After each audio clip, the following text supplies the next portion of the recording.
Oh my goodness, welcome back everybody. Holy buckets, we have a new body in a chair. Hey Alexa, you want to introduce your palsy wowsy there for everybody? This is my fiance Ryan, who has played a bunch of D&D before, but not with this group. She Hello, says with a heavy heart. Yeah, so we're excited to have you, Ryan. Welcome aboard. And thank you. We enjoyed our preliminary zero session with you, and we were planning. So I want to dispel. See what I did there? Dispel. Yeah. I want to dispel a myth about how, for some reason, I don't know where this got started, that GMs or storytellers aren't supposed to talk to their players about a campaign. I know there's a conversation about zero session. There's always a conversation about zero session, but it feels very disingenuous when people say like, "Oh my God, that's so scripted. You're clearly writing things out that you're." Well, yeah, it's D&D. Everything's scripted in D&D. Your character sheet is written. Your backstory is written. The idea of the campaign being fun better be scripted, or why bother playing? Like, in other words, writing out certain parts and creations of a story that you guys create, and now you get to unfold it as you play. Now, as the referee, I'm not gonna lie, I do enjoy the fact that I get to resolve those situations you'll find yourself in. But one of the things I felt very positive about our previous campaign together is I felt like you guys kind of wrote your own story within that campaign. And we're going to do more of that in campaign 2, where your journey is the story and how you choose to play your character or not choose to play your character. So that's all part of the zero session conversation, you know, and we had a lot of fun even before starting campaign 2, meeting that one weekend while I think, Alexa, you and Ryan were both off that one weekend, but then we took some time to do it again and kind of get you and Ryan cut up to speed on the ideas for campaign 2 and what so you can start thinking about what you might want to play and everything like that. So yeah, everybody out there, thank you. We're going to share our zero session process today. About an hour and a half of zero session. And then the second half will be the kickoff of the actual campaign. And there was an Easter egg in that intro. Did anyone see the Easter egg I put in the intro? I thought the giant stone looked familiar. Yeah, the giant stone with the fire giant, the fire titan. That reminds me of the middle of the desert area of Gnomeworks. Yes. Or when you guys were in the Underdwell, when you were like in the hollow portion of the island. Yeah, I had borrowed a couple other things in there as well, because needless to say, this journey is going to be starting around 10 years after the conclusion of your previous journey. So while the previous journey, I believe, let me double check my notes to make sure I timestamped that correctly. But I believe, everything's in the retired column. I forgot about that. Oh, that makes me sad. I was used to it always just being right there where I needed to get it. Kurt, do you have the timestamp what year we were in? In your book? Trying to find where did I put you guys? Sure. I wrote it down. We were talking about it last time. Where did I write it down? I thought I wrote it down last time. 20. Where the heck did I write this? Well, don't feel bad because I'm trying to see where I put 1450 post-divergence. 1450 or? Yep. That's what I wrote down. That sounds like I put you way into the future. Hold on a sec here, because I thought I had put down the timestamp. I don't remember it being that. Though I guess it could be, because technically all the other characters became canon. That way you guys didn't have to worry about crossing paths directly with.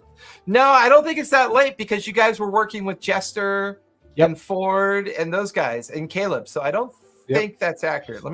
So I was trying to go back and see when we started the first one, but I didn't write down on the first one. when our man, we got so much gold the first day of that campaign. Did you actually get that much gold? I don't know if you guys ever actually collected it. Oh no, she gave us the stipend to leave. Oh on. yeah, the stipend. Well, I mean, which was a lot of gold. Not as much as we were promised at the end, right? But it was still a lot of gold to start okay, with. I'm weirded out here why I can't find the old. I know I saved it. I will find it. I will find it because my brain will not allow me not to find it. That's all my Monday games. That's the only date I've got written down with 1450 post. Quick notes. Unless Waterdeep. Somewhere Denizens. Fool's Errand. That's what it's called. So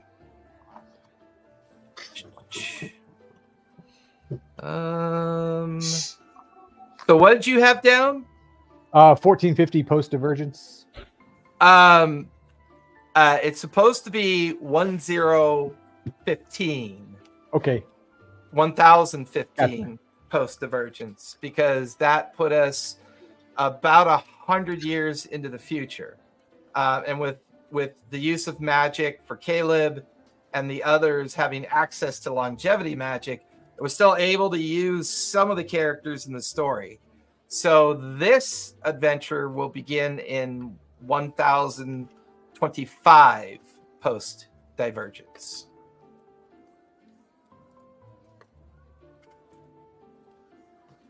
Copy. I wrote it down and I've circled it too, so we know. I will make my headliner note on that one. Make sure I don't 1025 PD.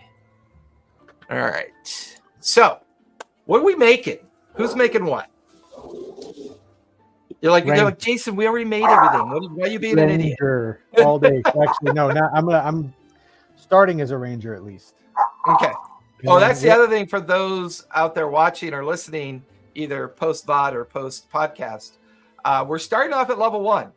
More importantly, we've transcended out of the Shattered Isles and part of Wildmont, and we're still in the world of Exandria, but we're in Marquet. But more importantly, we're in the Oderlin Wilds, which is the immediate area around Jrusar. So be starting at level 1 in that general region in that area. So if anyone following along, because I've chosen to be beyond the post-divergence calendar of most of what Critical Role runs, I did that so that folks can still feel like they can read content without it necessarily, causing, lore or content problems within the world that we're playing in. Oh my God, that dog is hysterical. Let me in, Mom. Let me in. Problems. That's why we were both muted. All right. So I know Kurt's playing a ranger, but we'll get into flavor in a bit. Ryan, what are you playing? A cleric? Correct? Yes, I'm a cleric. Yes. Okay. Eric, you're technically playing a sentinel or an automaton? No, I'm a barbarian. Warforged. I'm a Warforged barbarian. Warforged, yes. But you're kind of a Yes. tiny Warforged, right? You're not a... Well, the model that I liked in Hero Forge, it's a pet. So like my scale in the game is like 7 feet tall, like 400 something pounds. But okay. The only one that I liked is a pet in Hero Forge, so it's like that big. But, gotcha. So whenever we go to the tabletop, he's going to remind you every time, please make him bigger. Yeah, I'll be able to do that in Tailspire. So yeah, I'll definitely be able to do that in Tailspire. Okay. Alexa, what are you playing? I'm playing a paladin. Isn't that what you played last time? No, I was a cleric last time. Oh, that's right. You were a cleric last time. Yeah. How did you pick a divinity, or are you going to be Oathbreaker? I'd like to, if it's okay, I'd like to use Soon, who is like a Faerunian god, but it's the goddess of love and beauty and passion, which I think is very fun for a paladin. Especially if her name's Melody. Yeah. The character model is extremely extra that I created in Hero. It's super. I'll just put it this way: it is a super shiny model. Just very. I like. And you went Satyr, right? You went Satyr. Yeah. Yeah, that was pretty cool. I mean, you're definitely showing off the Fawn vibes there with from Critical Role, which is pretty cool. And Tally, were you able to finally decide? Oh, yeah. So, appears to be a scholar is actually evil warlock again. Why? Because I want to. Not again, but you know. Yes, again. Yeah, I mean, you never Make actually mistakes. crossed that threshold. You kind of played with the threshold. Heck, you even went out there and poked the god directly in the eye in the last campaign and got away I with have it. learned nothing, and I will continue to learn nothing. I love it. I've got I got a boat full of tea to sell you.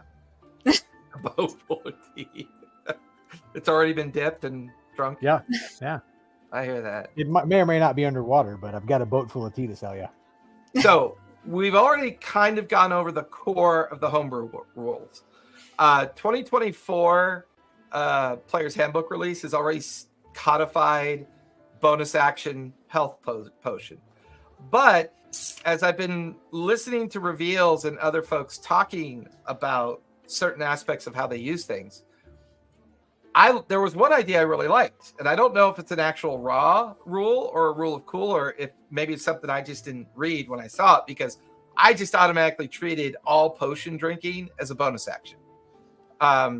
So for healing potions, there are some people who play, if you use an action to, like in our case, we'll talk about action points in a minute, but if you use an action to drink a healing potion, you automatically get the max health reward for that healing potion. I really like that. And I think since we're playing with the 4 action point system to replace the old D&D action economy, it feels like that would make sense considering you have more opportunity to do more things now as characters. So is everybody okay with that as being one of the options? Yeah. Because that way we don't have to worry about bonus action anymore. We'll simply just say, I spend an action to drink my potion, and if it's a healing potion, you automatically get the maximum health from the potion. Because there's no reason for us to keep the bonus action rule anymore, because we've gotten rid of bonus actions altogether. With the only caveat to that I could say is, like, if you burn 2 action, if 1 action is the bonus action drink. No, so no. So we're getting don't. You need to get the old economy out of your head, bro. The reason for saying it was like, if you know the whole action versus bonus action with the potion was, are you? Yeah, but you got to remember we agreed that we're going with. But you're missing the point. So we already agreed to the 4 action point system, right? Mm-hmm. If we're in the 4 action point system, there's no such thing as bonus actions. Right. So I was making the delineation as 2 actions versus 1 action. 2 points. No. Because that's too much to remember. I'd rather you just know that all potions are an action point. If one of them happens to be a healing potion, then you just automatically get the max health. So that way you don't potions, then you'll never die. I mean, if you've got 4 healing potions, spend all 4 actions, do it. It's your dollar. Right, it's your currency. It's your foot. That's the whole point. Is I really want to give you guys a lot more to do, which is why that 4 action point system, in my opinion, just feels like super awesome. Let me see if I pinned that message. Oh, I did pin it. Yep. So we are borrowing from DC 20, the 4 AP system. We're getting rid of move, bonus action, action, and reaction, and replacing it with a 4 AP system. The 4 AP system allows you to spend the $4 during your turn any way that you like, including you can still do a held action if you choose to. But at the end of your turn, you get all those APs back, so there's no reason not to spend them. During initiative round, while you're waiting for your turn, you have the ability to use up to, if not equal to, 4 reactions, because those are the 4 AP that you have available. However, when it gets to your turn, if you've used any of that AP for the purposes of reaction, they are deducted from your available AP, and those are the amount of points you have available to you during that combat turn, if that makes sense. And I know we've played with this off and on a couple times, and play tested it. The other thing I really liked, and I added this to the list, but I want to get your guys' vote. Action points for advantage. So during a combat initiative, you could spend 2 AP to gain advantage. And one of the nice things about this is that if at level 1, you only have 1 attack, right? So you go in, you attack. Let's say you want to spend another AP to attack. Well, that would normally be at disadvantage. You can technically spend 2 AP and make a regular attack roll. That way you're only going to hit the disadvantage rule by the time you do your 3rd attack in a row with an AP point. And I think as we have our combat sessions, it'll begin to make more sense. Another real fun rule I wanted to see if you guys would be interested in is instead of the help action giving someone advantage, another option is it adds 8 to the player's roll. So you could go either direction. Some folks feel the help action is kind of nerfed by just simply allowing someone to roll 2 dice. There's not really any kind of anima to the help action. If the help action is a +8, at least you know, even if you roll a natural 1 against the help action, you're still going to roll a 9 plus your modifier stack. So it feels like that help action has a little bit more meat on the bone as well. So I can, what are your thoughts on that? Sounds good. So I can add that to the chart that I posted in Discord. So we're also, I do have a question about the advantage on attacks. So okay, for like when we get to multi attacks, when you get 2 attacks per action, that would be advantage on both attacks for that action. Then correct. Okay. Yeah, the execution of the action is the stack. So for example, if you, let's say Karina moves into base with someone and attacks them with a dagger, right? It's a normal expenditure of an action point. Let's say she decides to stay in base and and go ahead and spend her next action point and hit the person again. It would be a disadvantage because it's a consecutive strike. Right. It's mimicking as if you're being reckless with your strikes. Mm-hmm. She could also choose, instead of just spending 1 AP for the second strike, she could spend 2 and make a regular strike, because spending 2 points would be with advantage as well. So by the time she's burnt through 3 points, she's only got 1 AP left, which could be used for move, cast a spell, or whatever she wants to use that remaining AP for, or use it as a held action as well. Make sense? Yep. Cool. More or less, yeah. More or less. We're also playing with heavy brutal. So heavy and brutal. Heavy is heavy attack and brutal attack. This is to denote if you exceed the opponent's armor class by +5. For every 5 points you exceed it, you get a D4 of extra damage. So this is a great way of rewarding those that maybe if it's a melee spell, a ranged spell, ranged attack, or a melee attack, if their armor class is a 12 and you roll a 22, the old system didn't really care to reward you for an excellent roll. It's just a hit. This way you can find some value in maximizing that roll within the combat spectrum and get a little extra damage out of that. I think that's really helpful for like the level 1 through 5 category of characters, because you're often taking on like armor class 10, 12, or 14 targets.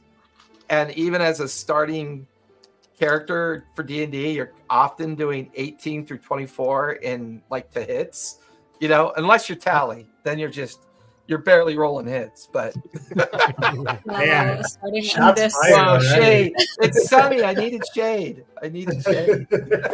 Ryan doesn't know me yet. He doesn't know that I roll like shit. Give him a second. You know what? Tally just earned the first D6 inspiration of the new character. Yeah. I need it. I continuously So need it. does the brutal heavy stack with criticals? Absolutely. Brutal heavy. So like if you roll a nat 20 versus a 10 versus an armor class 10. Well, yeah, because it's a dice roll, right? So remember, one of the things I really loved about us agreeing to the way critical rolls are going to work now, especially in the advantage disadvantage arena of rolling doubles, which is the gambler's luck. Yep. Deciding that max critical matters when you roll a critical hit. So whether it's a natural 20 or natural doubles with either advantage or disadvantage, it still allows you to maximize your hit point or your damage stack, right? So let's say it's an armor class of 12 and you hit it with a 22, right? So that's 10. So that's 2d4. Now, because it's a critical, let's say you do it with a critical, that means you automatically do 8 points of damage. Then you'll roll 2d4 and add those 2d4 to the 8 that you automatically did. Oh, right. Right. If you did it with and let's say you did it with a short sword. So let's say it's a d6. Yep. So it's automatically a 6. You roll the d6. You add that roll to your automatic 6, right?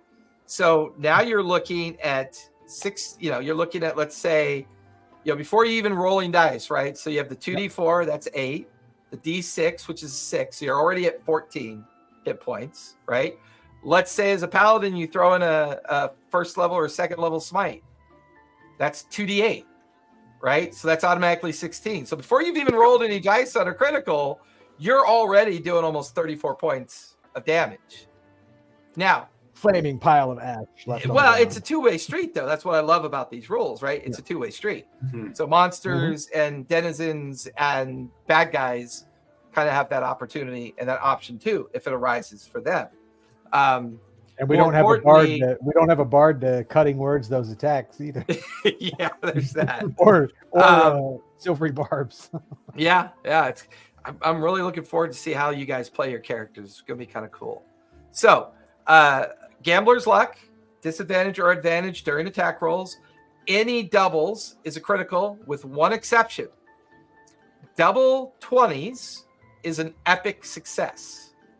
And that's when I will narrate out a result that mimics that epic success due to the fact that you rolled double 20s. Excuse me.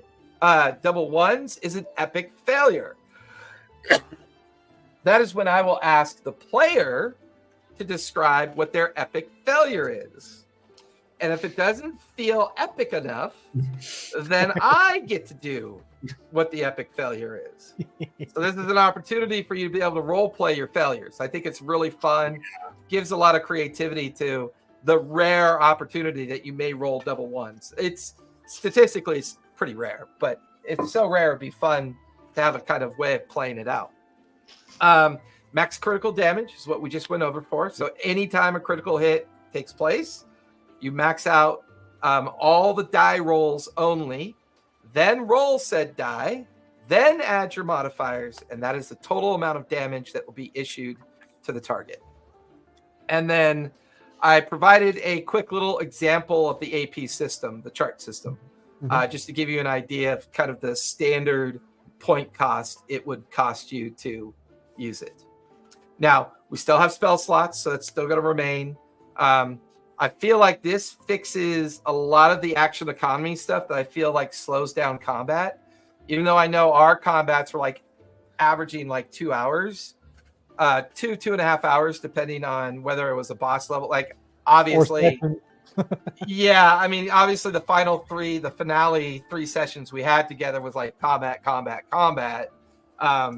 which is kind of the nature of the end of a campaign.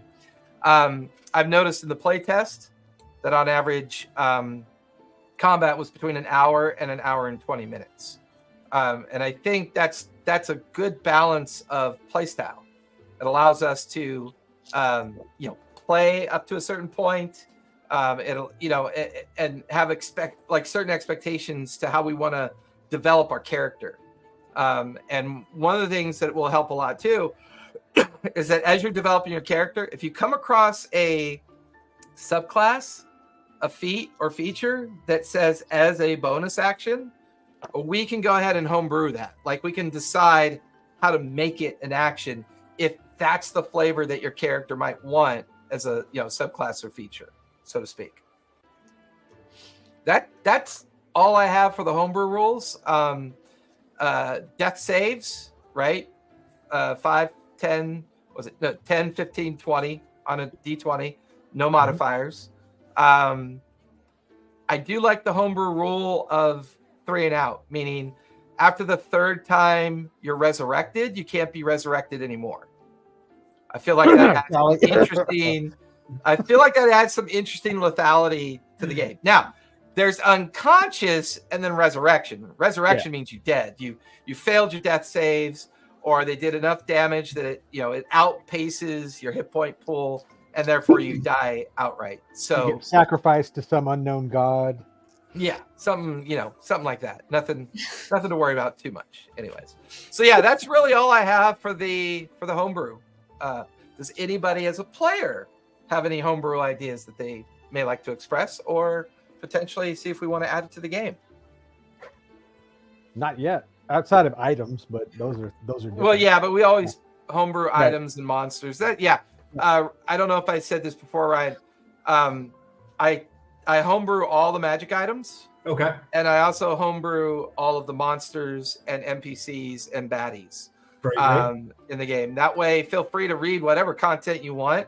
I can assure you the gnolls or bugbears that you see in a book will not match my gnolls or bugbears when that way, it's still a surprise, right? That way you don't feel like it's another one of these gnolls. I've read 20 different versions of these gnolls and they're all the same. So I try to break that monotony up and make that a little bit more creative for everybody. Let's see, what else do we want to talk homebrew wise? I think that's all of our notion of homebrew. Anybody have any last minute questions on the homebrew side of things? I'm ready to start rolling die.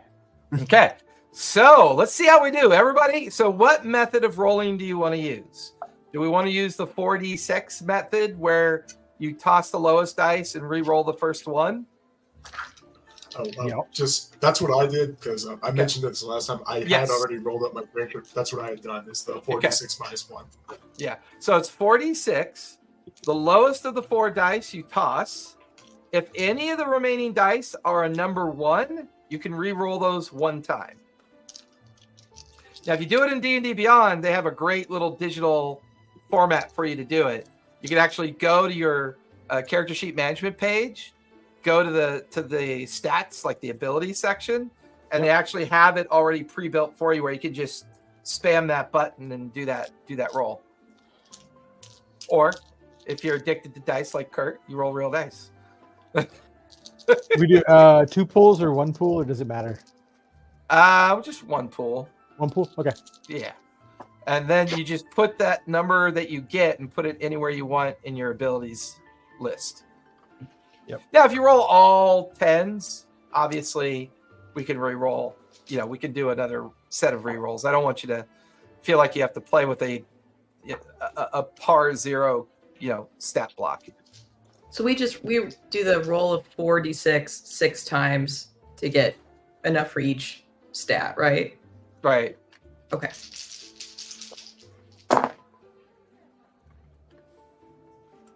Do you re-roll ones before you take the lowest one out, or after? You can actually re-roll that one before you take it out, if you'd like. Sweet. The ability modifier is 44. Oh, come on. They disappeared. They disappeared before I wrote them down. It should be in your log. There's in the upper right-hand corner, there should be a log option. If you click the log, it should tell you what you rolled. And if you're on your character sheet, you can just click each thing and it'll roll them for you. And then you just pick which one you want to go where later. Yeah. Oh, cool.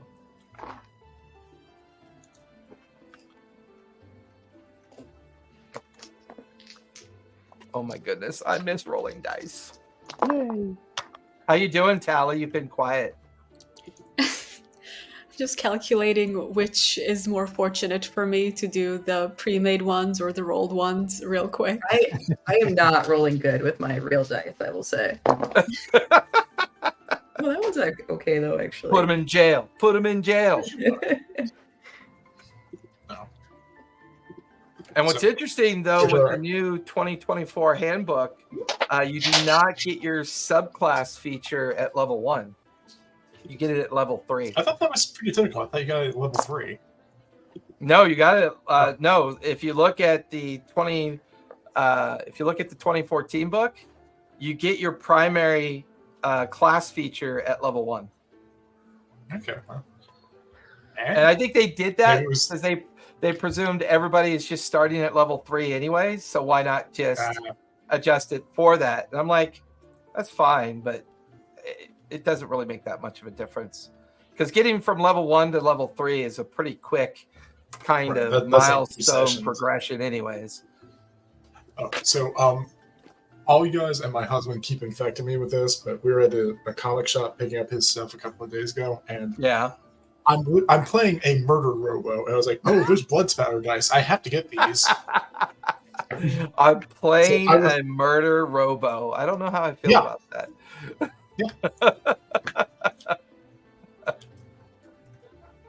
That is hysterical.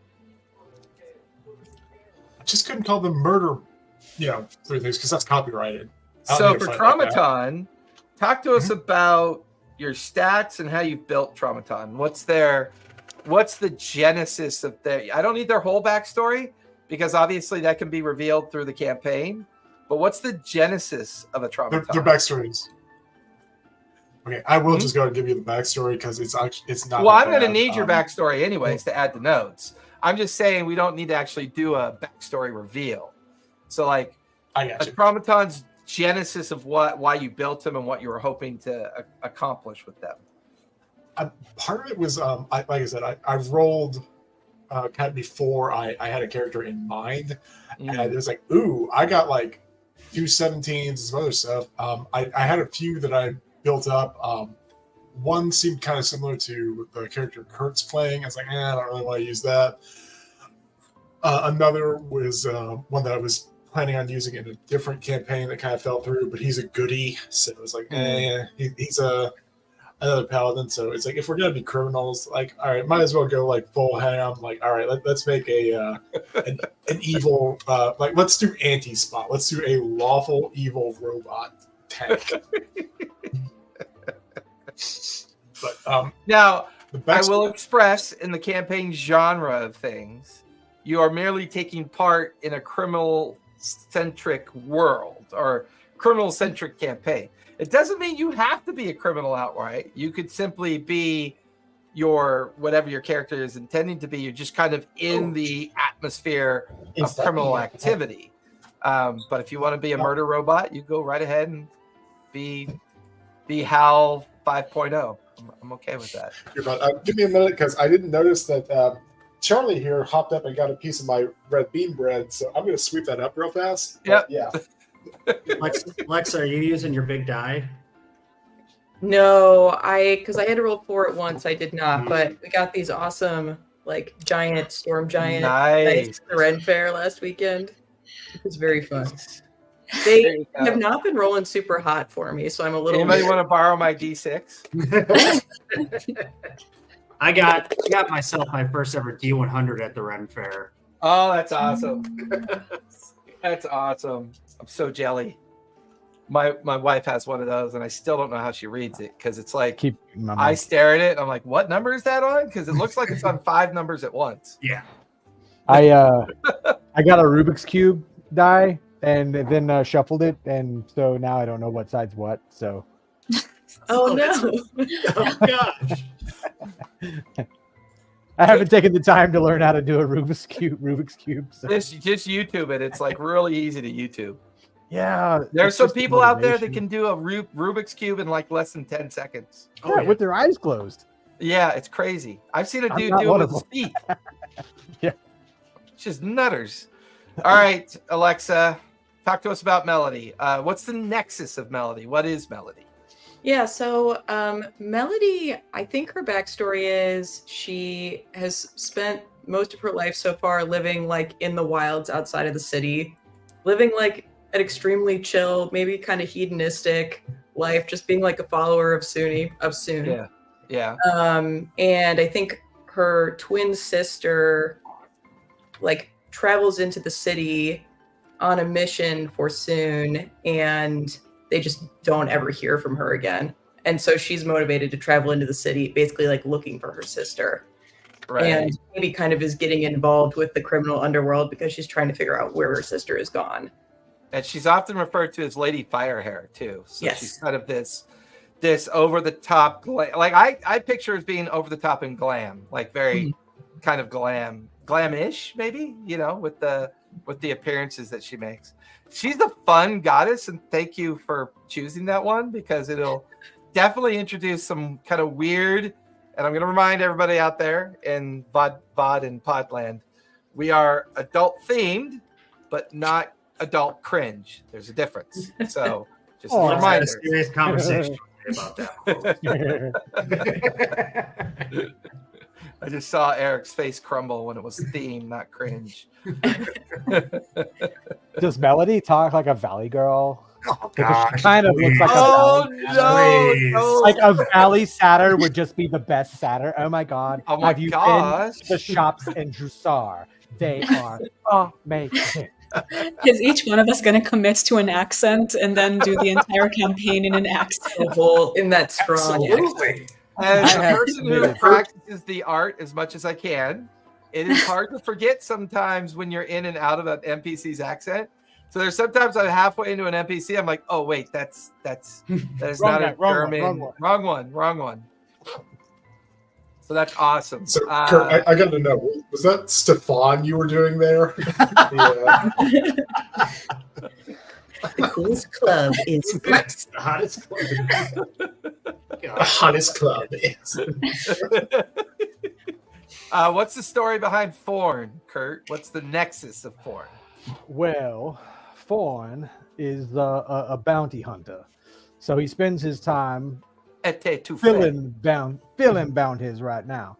For the most part, though, he's actually in service of the Feywilds. He was sent to the material plane around the time of the big cataclysm at the end of the last campaign.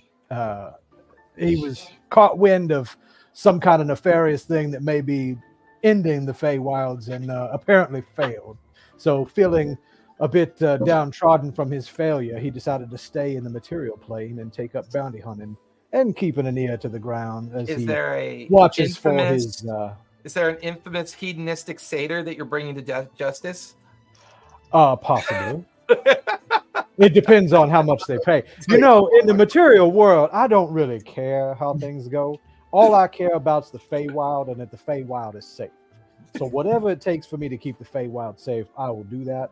But at the same time, if I've got a bounty to go shoot some big rusty robot, I'm not necessarily away from that either. All right, Eritrio? Is it Yeah. Okay.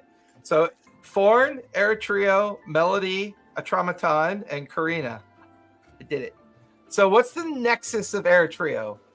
Well, I'm the son of a goddess you may know of, Saren Ray, goddess of healing, redemption, and temperance.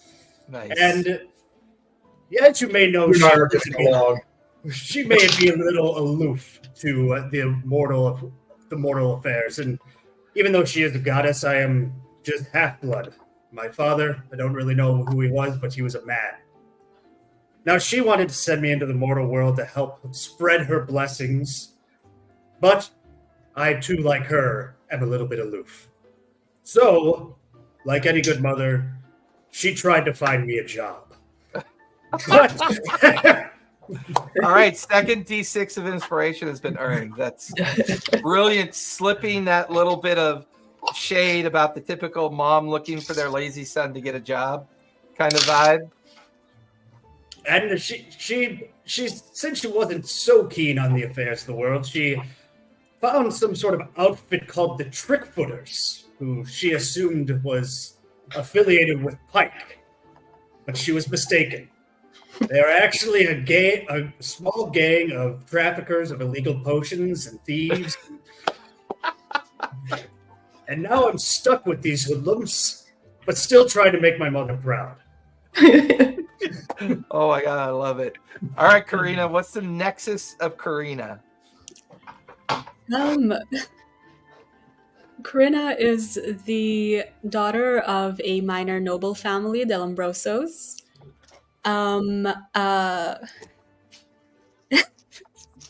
Sorry. Okay. This is awesome. You actually have a family name I can tie to now. The mysterious Puck has retired Now we have a famous family. I love it. It's awesome. if it's gonna be fantasy, I'm gonna be a noble, okay? So Karina is a loyal daughter of a minor noble family. By day, Karina is a proper lady and a promising scholar / aspiring diplomat. By night, she is a warlock dedicated to either Clemver or the Raven Queen, whatever makes more sense, following their dark instructions unquestioningly with the sole intentions of bringing back the true Karina, whom she, a changeling, had replaced 15 years ago. 15 years ago... We got the full reveal. Okay. Oh, yeah, sorry. So... basically... forget that. Yeah, the real Karina, when she was about 10 years old, lived in the remote estate, used to go to the forest to play by herself until she encountered a bunch of fairies. Amongst them was a changeling. They became fast friends. The changeling would often take her form and go to her classes and do all the chores she didn't want to do while she was out playing with the fairies. Until one day, the real Karina didn't return. When the changeling went out to look for her, all she saw was blood in a place where they used to play, and the fairies that she had previously known would not respond to her. So she has resumed her role, her place in the world as Karina. Very grateful to the parents who have not noticed that this is a different person. But like to most people, anybody who knows Karina knows the changeling, basically. And she wants two things. She wants, first of all, to restore the glory of the family name, to show her appreciation to them. And then to bring back the real Karina. If she's dead, she will revive her and switch places. If she was taken somewhere, she will bring her back, and she will do whatever dark, evil gods tell her to do that. Interesting. Ooh. That's so deep. Yeah. Oh, just apologies, because my thief kitty thieved my thing right as I was getting ready to read off my backstory. Did you still want me to do that, or? Yeah, we'll get to you in a sec. So, okay, you're fine. Karina, I may borrow some snippets of that backstory. So when you can, get that one to me, because I'm already liking Ryan's and yours. I know Forn's got a little fleshing out to do, which I'll eventually get, because I'm going through his 27 pages of backstory. Oh, Jesus, It's not that long. It's like 5 paragraphs. Come on. But yeah, that's awesome. It's interesting that you went that route, because I've already got an arc in mind for that route of your backstory. So it should be a lot of fun. So the full thing is available in PDF formats in the chat. I love it. All right, Atraumaton, you're our last nexus. Your nexus of Atraumaton. Yep. So apologies for my kitty there, but backstory I had that it is a little bit fleshed out from here, but it's one really does sign their life away when signing contracts in Jrusar. And Clementine Industries TOS EU 114 series is one of several models designed to hold you to it. Equipped with all the latest and greatest tools of butchery and intimidation, persons are strongly encouraged to read their contracts in their entirety before signing. This unit has, unfortunately, gone a bit rogue. Maybe its employer folded. Maybe it neglected its maintenance schedule a bit too long. Maybe it has something to do with the enormous debt in its cognitive latency. module. Hey, It's cognitive since reading Atraumaton is the only clue to its past and the only name it seems to accept without annoyance or outright violence. Its true designation is locked behind a directive not to share company information with outside personnel, but this leads to some less than desirable situations. A highly efficient enforcer can only be called Rust Bucket so many times before it lashes out with predictable bloody results.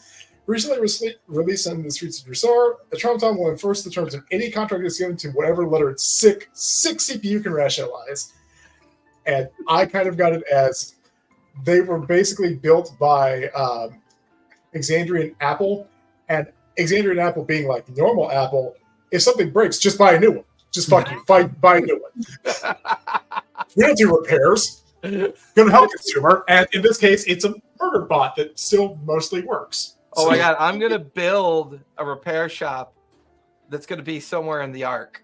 That was amazing. That gives me too many ideas. So the nexus of who we all are. However, the harder question sometimes to answer, because it presumes that maybe we're what direction we're going in. But I'll do some backdrop to the environment here in a minute. Do we all want to know each other already? I think Kurt or and I do you know want each to other meet? different. Well, I feel like Forn and Atraumaton kicked off some amazing role play in the chat that allowed that to kind of. I actually downloaded those transcripts, so that allowed, I think, for the two of you to establish that. So it could be either some of you know each other, all of you know each other, or some of you know each other while the others don't know each other. So what's the flavor? Because keep in mind, we're level 1. Mm-hmm. And while your characters are level 1, that doesn't necessarily mean your backstories are level 1. You know what I mean? They could still be, they could be tethered backstories.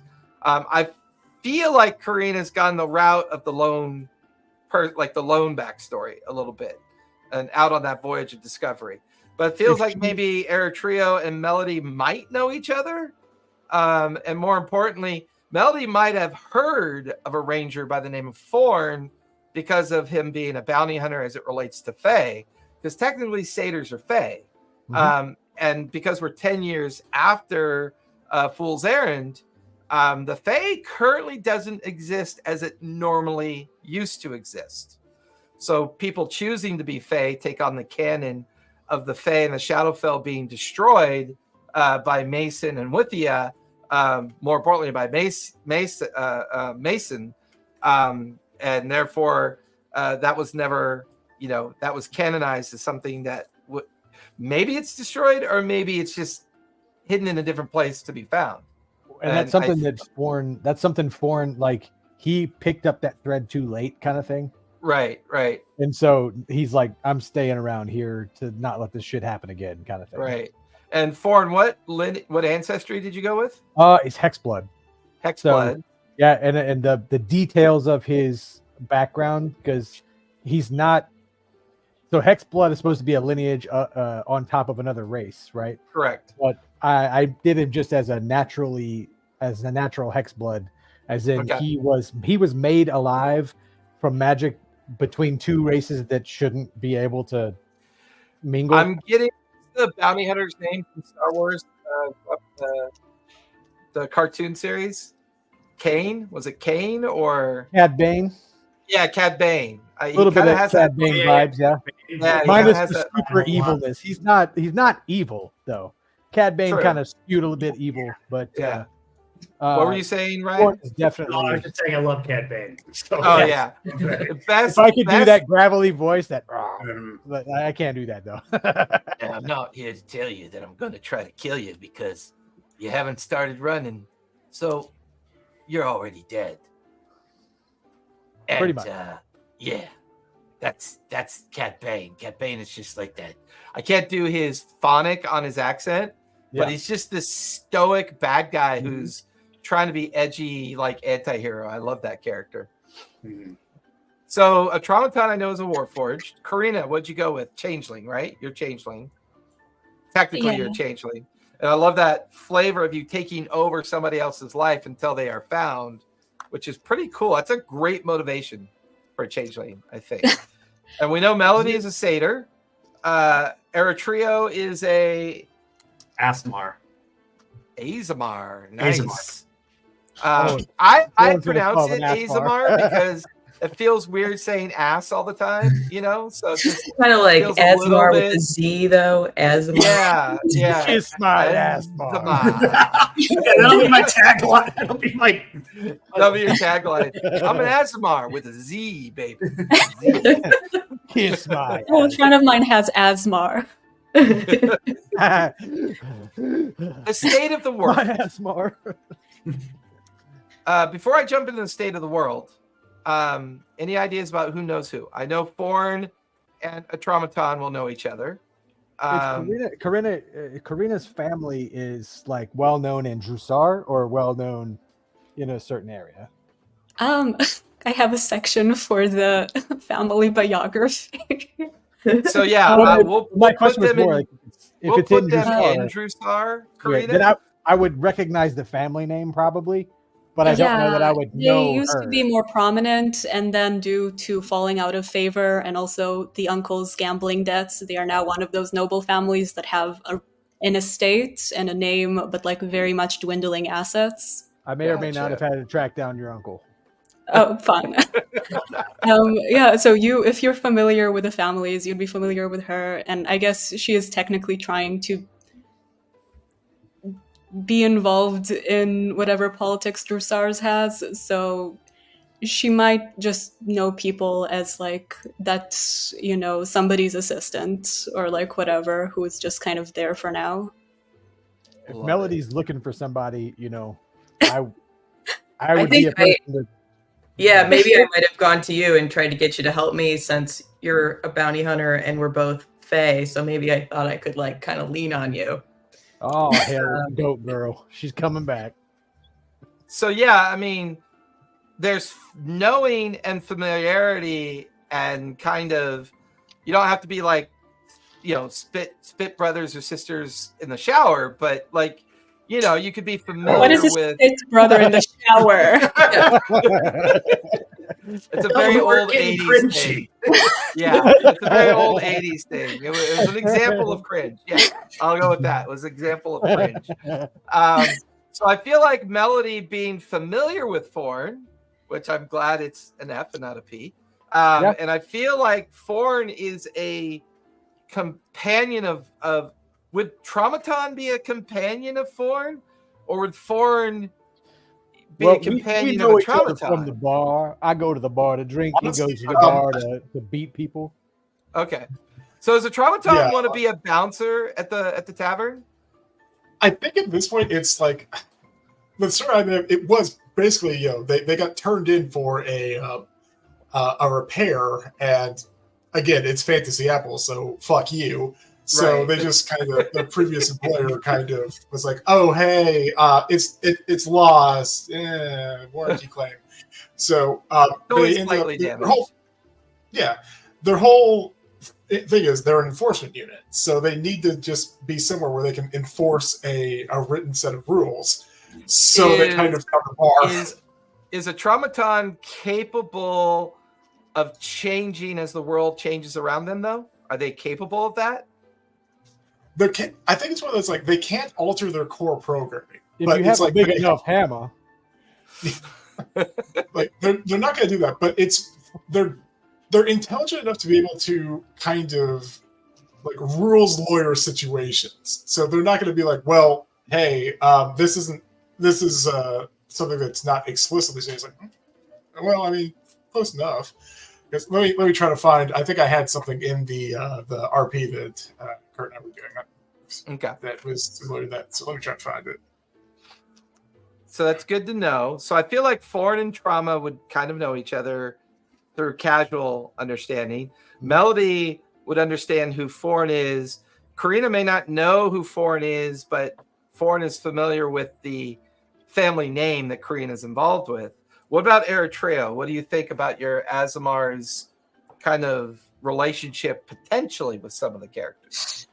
Well, I would like to think I'm seen going into the tavern, handing off what might be illicit substances to those that are looking to buy and purchase. They see me running through, and I'm very uncomfortable, but I'm very pleasant at the same time.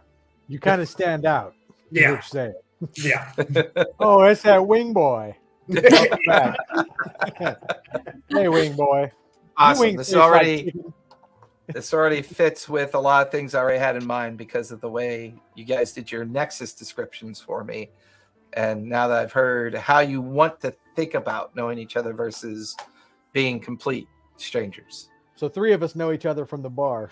Like there's a recognized. or recognizable for sure. Okay. Hey, Trauma, that wing boy's coming back. I feel like Look at it. Karina and I are both looking for a missing girl, and I wonder if there's some connection there. I like that.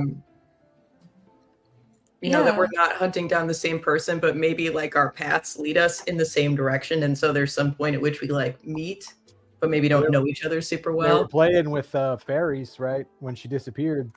Yeah, Fairies, I mean, spatter, all fae. yeah, no, it does seem to make a lot of sense. I think Corina has like her changeling self, which is like, pale, ghoulish looking, and then the noble looking normal person self. So it's so possible that Ladna. you've seen the ghoul looking for the person in the fae, and that you've like crossed similar. I don't know. I don't know how you look for a missing person in the fae, but I assume there's a connection. Well, and Karina is the noble daughter's name, right? Yeah, she would go through a lot of painstaking effort to not allow people to make the connection that it's the same person. Right. I love that. That was pretty cool. The state of the world. Let's see if the state of the world might help some of that kind of bind together. Exandria is a world in contrast, but it's a world that's changed. The common understanding of it is the period of founding, the period of primordial struggle, the period of arcanum, and then the period of calamity. These are the foundations that have kind of made up the way Exandria exists within the pantheon of identifying with itself. You have the continent of Wildemont, made up of lesser and greater kingdom states. The biggest change there is that post-divergence and post-cataclysm and post the destruction of the Feywild and of the Shadowfell, the threat has become more than existential. And this has begun to change a lot of the minds of the city-states. Folks that used to war at each other or threaten to war with each other has settled into a kind of, look, there are greater and bigger things out there that might take us out. Maybe these defense unions and these pacts and these ideas of the danger of arcane and the rise of divinity. Some would even say the mysterious rock that sticks out of the Lucidian Sea with the caricature of a champion of Helm that is this place that people can pass is kind of like the proof that divinity is back on the rise. And the other nature of arcane failure, arcane threats, and how the arcane is still continued to be used more as a device of control, danger, and aggression has begun to shape the different places. Wildemont being a continent that is now unified and enjoying its first long peace in a decade. A newly discovered and revealed area known as the Shattered Isles has increased trade, has increased migration of many different regions of Exandria. More importantly, we know that the world has also benefited from what is called the leading kind of construct areas known as Gnomeworks. This fantastical island that was somewhat saved by Vasselheim, but while at the same time allowing it to reestablish itself as one of the leading manufacturers within Exandria of magical items and objects and sentinels and clockwork tools, automatons, and flying ships. It is said that Gnomeworks is on its ascension. Some say it could even be presumed on a possible threat towards other power bases. Vasselheim and Isilra, the continent of Isilra and the capital of Vasselheim, is once again knowing a great period of divinity. With Teldori having helping in the defeat of Vecna, and with the rise of divinity post Vecna's ascension, divinity is definitely enjoying a high time, a high favor. However, there is this other continent known as Marquet. It is said to be one of the continents that was ruthlessly struck during the period of calamity. And therefore, the very nature of it was reshaped from coast to coast, north to south, depending on wherever you would find yourself in Marquet. The jewel of Marquet is known as a city called Ancarel. This city being run by a mysterious individual that they go by the name of Jaman Saord. There are regions of the north that are both mysterious and commonplace throughout the trades. However, the closest region to the Oderland Wilds, where Jrusar, the capital of the Oderland Wilds, is located, is a place called the Hellcatch Valley, ruled by the Bassaris. Their capital city is located in a place called the Rift, up in the mountains nearest the borders of the Oderland Wilds, and some would say near the borders of Jrusar itself. The challenge with the cities and fiefdoms and the power struggles of Marquet is that there's no real regional demarcation between the struggles and those that kind of want to take things. So things are very much done in a subtle way. And criminal houses seem to get the most accomplished. What Shady Run Creek used to do, Jrusar has elevated this practice to the point that there are some key organizations that kind of manage these things. More importantly, the factions can be really summed up in the following 4 conditions. The city of Jrusar is run by the Chandei Quorum. It is a group of council leaders that are kind of loosely bound together for the purposes of steering and applying laws within Jrusar, as long as it allows them to benefit the most. The Chandei Quorum, while appears to be beneficial to the people of Jrusar, there's a lot of subtext to that appearance. They are a group that believes that the city will benefit from their rightful caution and their rightful care, more importantly, as long as gold is being stored in their treasury and they are continuing to be rich. Politicians of the Chandei Quorum can be easily manipulated through coin. My people. There is another group called the Wardens of Jrusar. They are called the Wilders. The Wilders are the emblematic hand of control by the Chandei Quorum.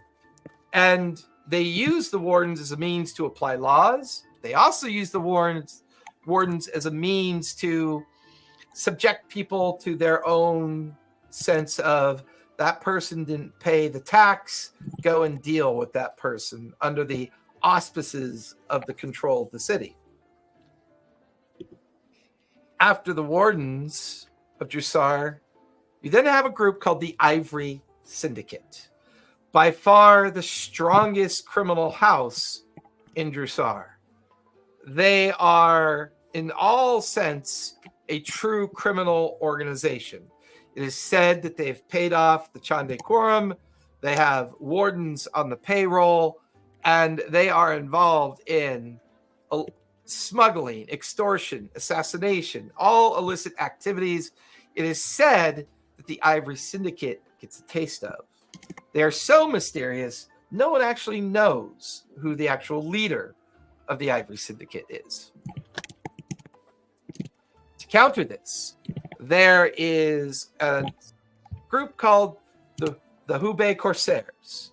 The Hubatt Corsairs are a newer criminal organization, probably within the last 100 years at best, while the others have been around for a long time. They seem to have taken on a almost folklore or folk hero status, stealing from the rich and giving to the poor. Although they take their percentage before they give it to the poor, and sometimes they'll go back to the poor to take a little bit of that back because there's an emergency. Or perhaps instead of giving them gold, they simply give them a ham sandwich and send them on their way. Well, their intent is holistically good. sometimes they make choices for the benefit of the Corsairs, not necessarily always for the benefit of poor. It is said that a half-orc of the Corsairs, Valeria, has guided them into a new sense of direct competition with the Ivory Syndicate. That makes up the main known factions. This would be common lore understanding of the factions. The city itself is made up of 5 spires. The greatest of the spires is the Core Spire. You have the Airy Spire, the Lantern Spire, the Lucent Spire, which is known for where all the rich reside, second of the greatest of the spires. You then have the Smolder Spire. The Smolder Spire is kind of where all the industry of Jrusar takes place. All the blacksmithing and manufacturing, the tanning, the woodworking, everything that, would be a place that someone would find an opportunity to work, find a job, or earn a little bit of coin. This would be where they would come, would be the Smolder Spire.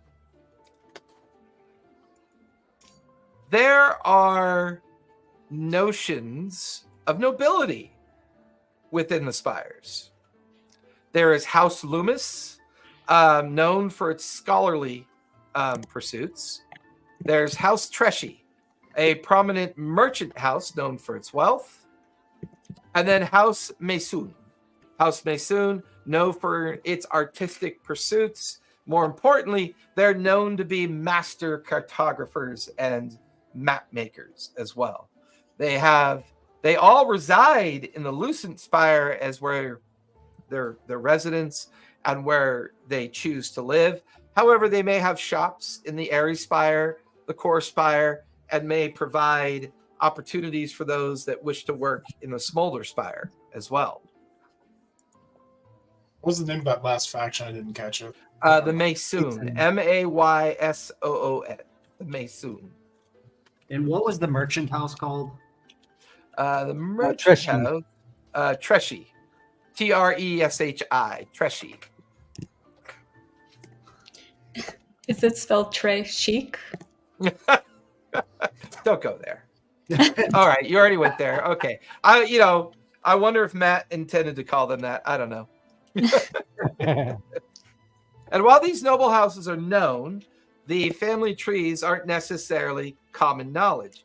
Jrusar itself is a very profitable, very hardworking, densely populated city that struggles to find its identity within a region that has interesting neighbors, to say the least. These neighbors come in many different possible flavors, but more importantly, the relationship that's challenged Jrusar is essentially the region that it claims to control. There are a series of trails within the Odorland Wilds where Jrusar sits at the very edge of the transition out of the Odorland Wilds and into the beginning vastness of desert called the Rift. Here is the recent hot border contention between the Quorum and between the Bassaras leadership. While no one is technically allowed to claim this region, the Chandei Quorum has been very interested in pursuing roles within this region because of their concern of how people come and go into their lands. The Odorland Wilds is surrounded by vast mountain ranges and mountain peaks that make it almost impossible to make your way into the wilds. And therefore, it's possible that the Chandei Quorum is looking to increase their revenue by controlling access, or at least direct access, to both Jrusar and the Odorland Wilds. Their immediate neighbor, the Hellcatch Valley, run by the Bassaras Kingdom, would like to think otherwise. And this low-tempoed kind of borderland skirmishes seem to play out from time to time, mostly just impacting smuggling and other nefarious activities that might be going on in the different regions. All of the Odorland Wilds are connected by something called the True Trail.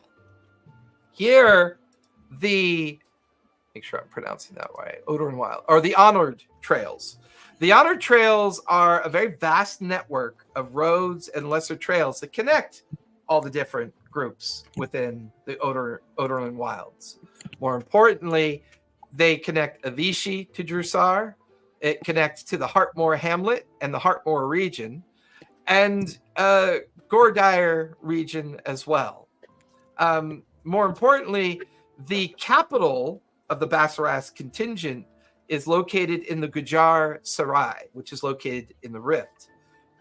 If you want to control the Rift, some say you would have to overtake the city of the Gujar Sarai and therefore dethrone and demystify the powers of Bassaras.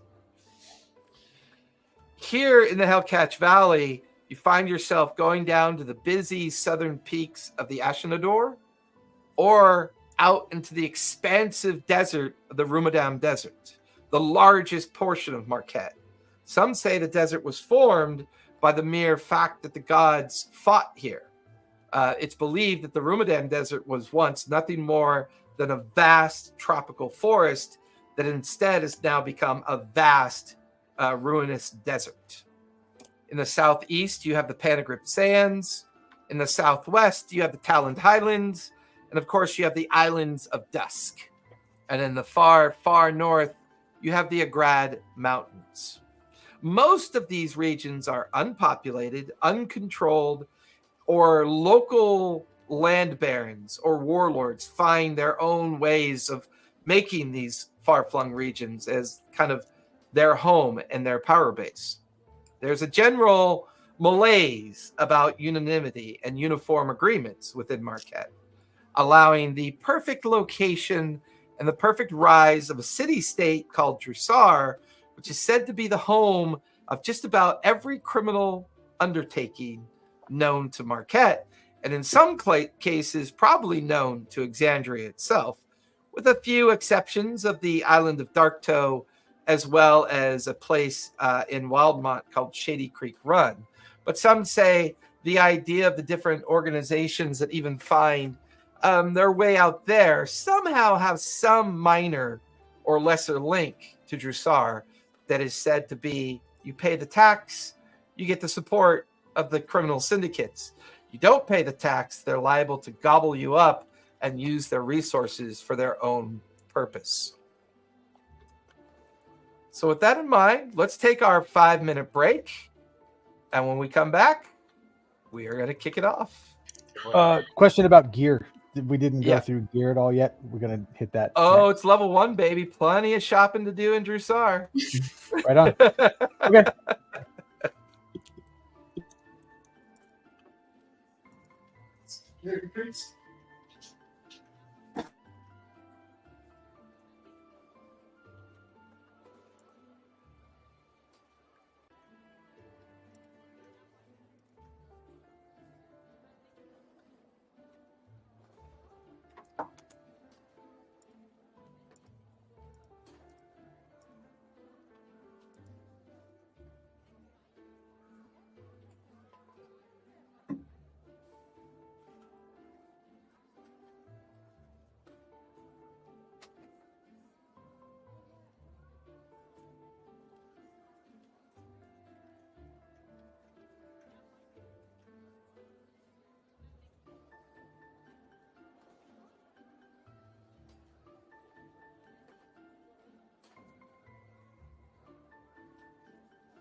The demi-plane link should be off now. It should have put you into a rating review system.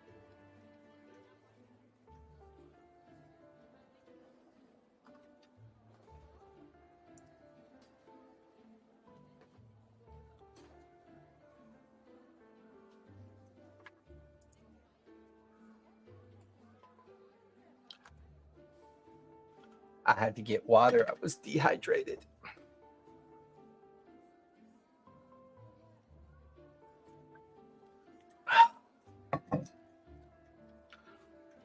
It's always fun because now Ryan and Alexa both get to eat while they play together.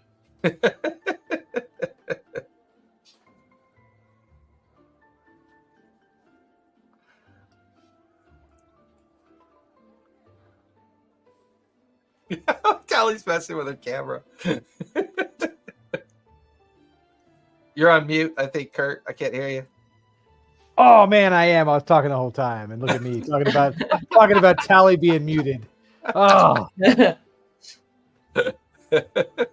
I'm muted at my computer, not at the screen. So I was like, oh yeah, I'm just muted. It will be okay. Oh my god, that's hysterical. Absolutely. Doc and Big B were in an adorable pose, and I had to get a picture. So sorry. I'm enjoying the Azimir setting sunlight that's currently hitting your. Perfect, like, right? Oh, I think Alexa missed the joke earlier about if like cops start going by you guys, we'll get the sound in stereo now. Yeah. Oh yeah. Sorry. Or Doc barking. You guys are gonna hear on both sets of headsets. That's hysterical.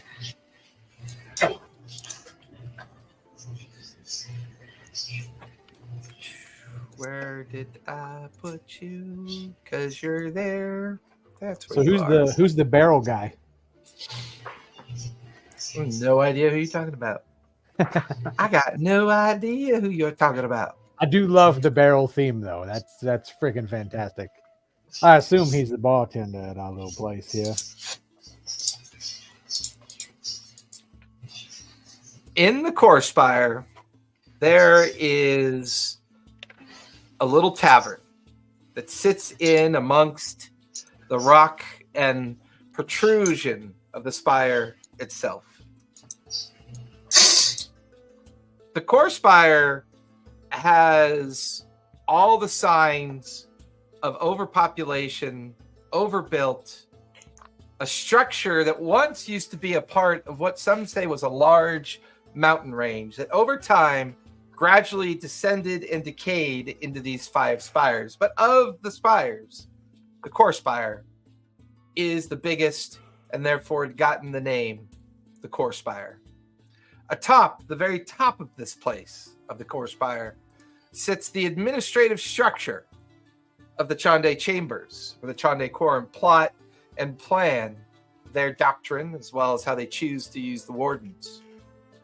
However, the Spire by Fire is down deep on the Fate Walk Bridge, overlooking down into the vast junglescape down below. For the Spire community is interconnected by gondolas. These gondolas take you from spire to spire to spire, with one exception.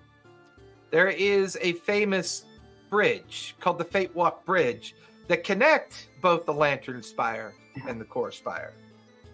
But here, down in the deep dwell of the Core Spire, it is a busy place. The smell of the open market is easily identified whenever traveling to this particular part of the spire. Whether it's by gondola or by foot, if you happen to be passing between the core and the Lantern Spire, markets, shops, residents, all of it seems to kind of commingle here. A lot of taverns and inns and places that travelers come to stay. More importantly, in the Airy Spire is the infamous Skyport, where the vast available airships travel from Vasselheim, Taldori, Rexingtrum, and the many capital cities of the different regions, find their way here for the sole purpose of trading with those that harvest from the Oderland wilds, whether they be jewels, rare minerals, golds, vast mines that are being disgorged with their wealth, only to be refined in the Smolder Spire and then be sold on the open, and some would say on the private markets that exist in different parts of the Five Spires. But for now, we're in the Spire by Fire.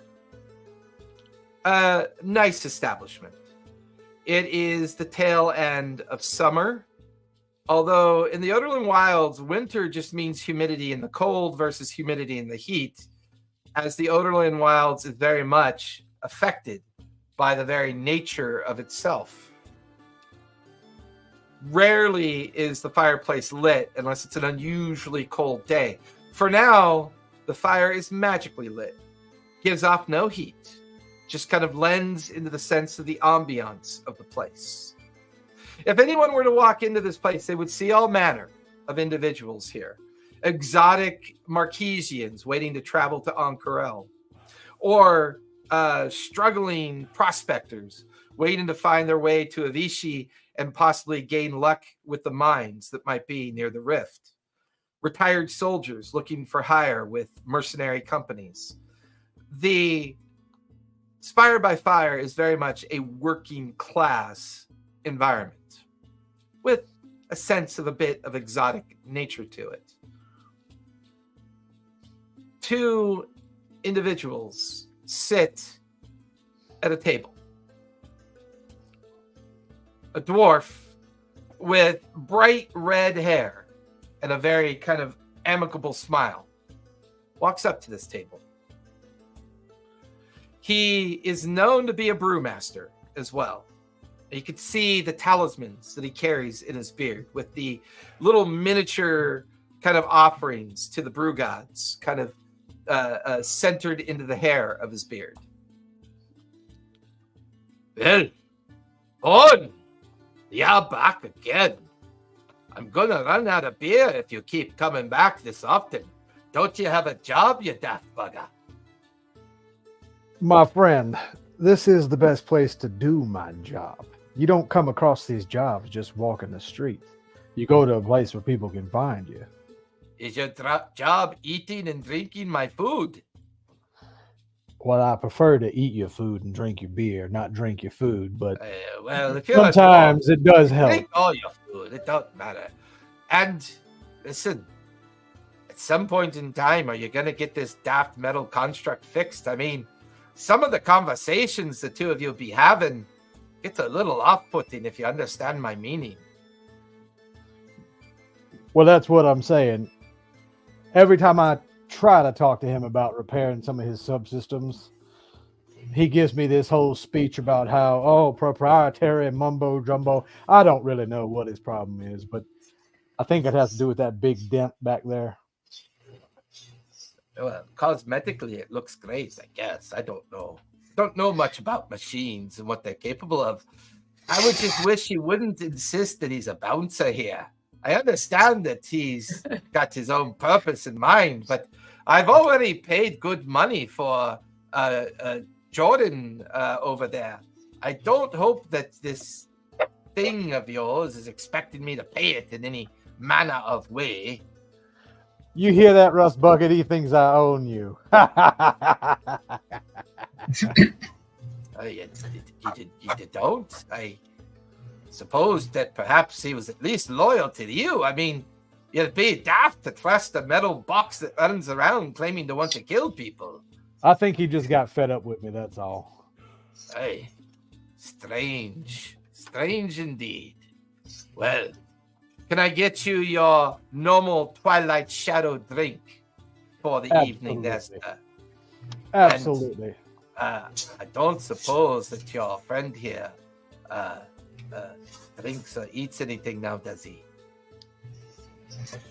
He could probably use a fresh coat of oil. I want a giant hand just comes down on Vorn's shoulder. Proprietor, 3-drink minimum not achieved by subject. There he goes again. Yeah, that's kind of creepy the way they can do that. Anyways, here's your drink if you're interested. We do have a special on the menu this night. I've got some Ashen Forge pie if you'd like some. I don't think I've had that one yet. Yeah. I'll go and muster your one up for you. He kind of turns to leave. There's a distinct sound of a door opening and then closing. And Karina, how would you describe that you would look to both Foreign and Atramaton when they see you come into a very busy establishment? So this kind of begs the question. I know changelings are allowed to have like set character sheets almost for their appearance. Am I at the level where I can do that? Yeah, I mean, you're a changeling. It's more of an ancestry thing. So however you choose to describe yourself to both Foreign and Traumaton, that is what they would expect to see every morning. However, if for some reason Karina's ever knocked unconscious, that may not be what they actually see. Because you always revert to your true form. Yeah, so I have a third appearance that is specifically to go between worlds. It looks like Legolas, but it's called Legolas for legal reasons. Illegalist? Illegalist? He's just extremely handsome Orlando Bloom with beautiful hair. I love it. Hey, but you go by Karina, right? Oh, wait, sorry. Am I going by Karina now, or am I going by my... What brings me there, I guess, is the question. Your family is kind of hard to be around right now, and you find it an easy escape to come down into the lower portions of the spire and hopefully find people that maybe won't recognize you or know who your family is. So it depends on what visage you take. Okay, so it's okay for me not to take the usual Corina appearance. Okay. So she has her actual appearance, Ghoul, Corina, Noble Lady, and then the kind of in-betweener that just appears places that she's not supposed to be in, which is Legolas. So this kind of like Fabio version of an elf. Yes, with the hair and the over-the-top kind of like visual. Yeah, but in a cloak and trying to be on the down low. Oh my god, that's great! I love that. Absolutely love it. Just one drink, if you can, please. Uh-oh. Don't say it too loud. Metalhead back here gonna eat your lunch. I'm serious. He says, you know what? I'll stay out of this. I'll let him handle it. Never mind. New patron has not proven itself. New patron has not proven itself to be as troublesome as Unit Born. Oh, really? So with that, Karina, as you come into the place, Foreign, what do you look like? As Karina kind of like, she sees you and a Traumaton at the table. You've seen them come in here from time to time. This kind of beautiful looking elf that's come in here, kind of escaped the harsh nature of the spire and just would sit here. You've talked to them on occasion as well. So you do kind of recognize each other briefly. Mostly from your perspective, Form, because you are very familiar with the idea of how sometimes richer folk tend to come down in this area. While you may not know the specific family she's tied to, there's a sense that there's something interesting.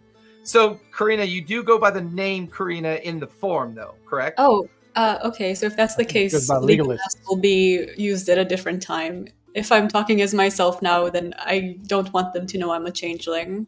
Okay, so you're in your Karina form, the noble form. Yes. Okay.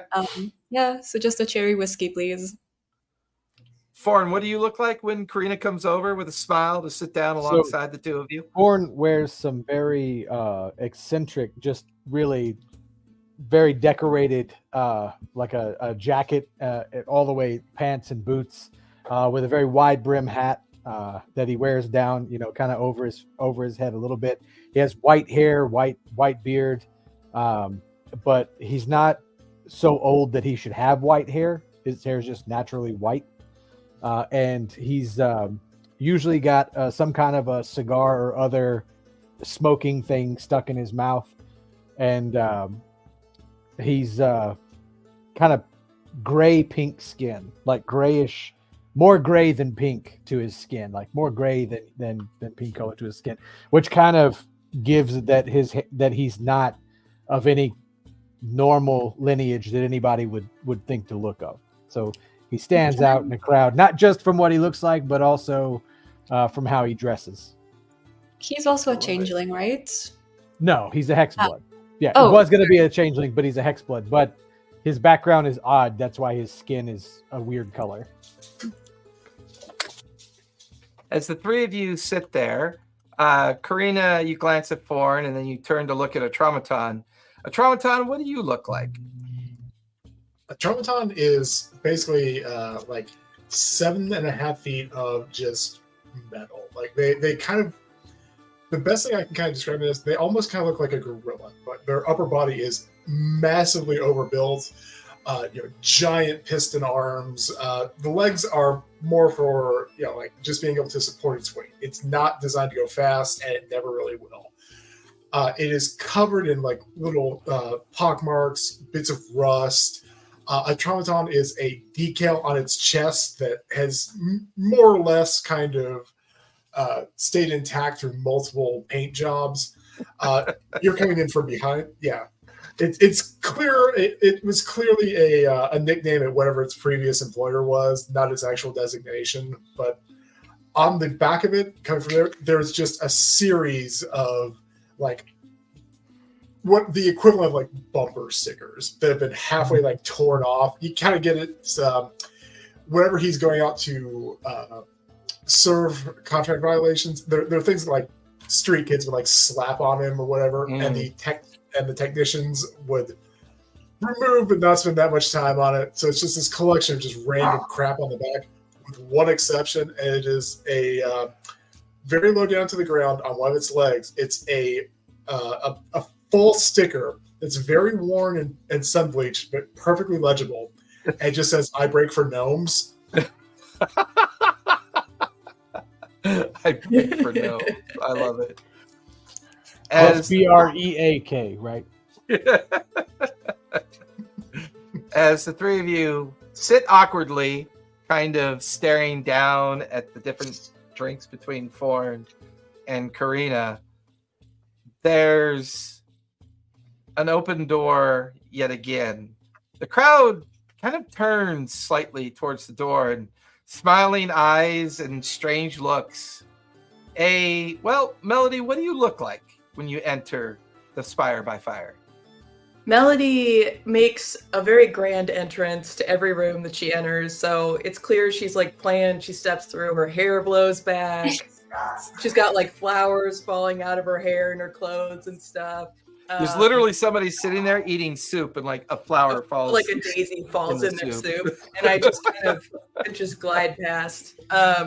She's got violet hair. She has like curling ram's horns, green eyes. She's wearing like armor, kind of like video game armor. It's like it is armor, but it looks very impractical. It looks very cute. And it's like this really colorful corset, but it's actually armor. Right. But so Viva La Dirt League. So cool. Yeah. And she's like probably 6 feet tall. And she just kind of like strides her way in. I'll be damned, that's the weirdest looking goat person I've ever seen. Warren! Have we met before at this point? Yeah, you would have come across each other on occasion. Warren, your beard is looking great. Are you using the beard oil I told you about? Yeah, sure. I can tell it's looking a lot less brittle. It's looking great. Yes. Thank you. What brings you here on this lovely winter's night? Well, I'm wondering, have you heard anything about my sister? I asked you to look for her. Not yet. No, I've sent my feelers out, but I haven't got any bites on the hook, so to speak. In that case, I think I'm just here to party. Oh boy. The dwarf comes back over, kind of looks and sees both Karina and Melody sitting there. Oh, bugger this. This is going to be an interesting evening. The four of you are here. I really hope this new cook I hired back in the kitchen works out. Oh, there he comes, coming out with your meat pie now for you, that Fawn.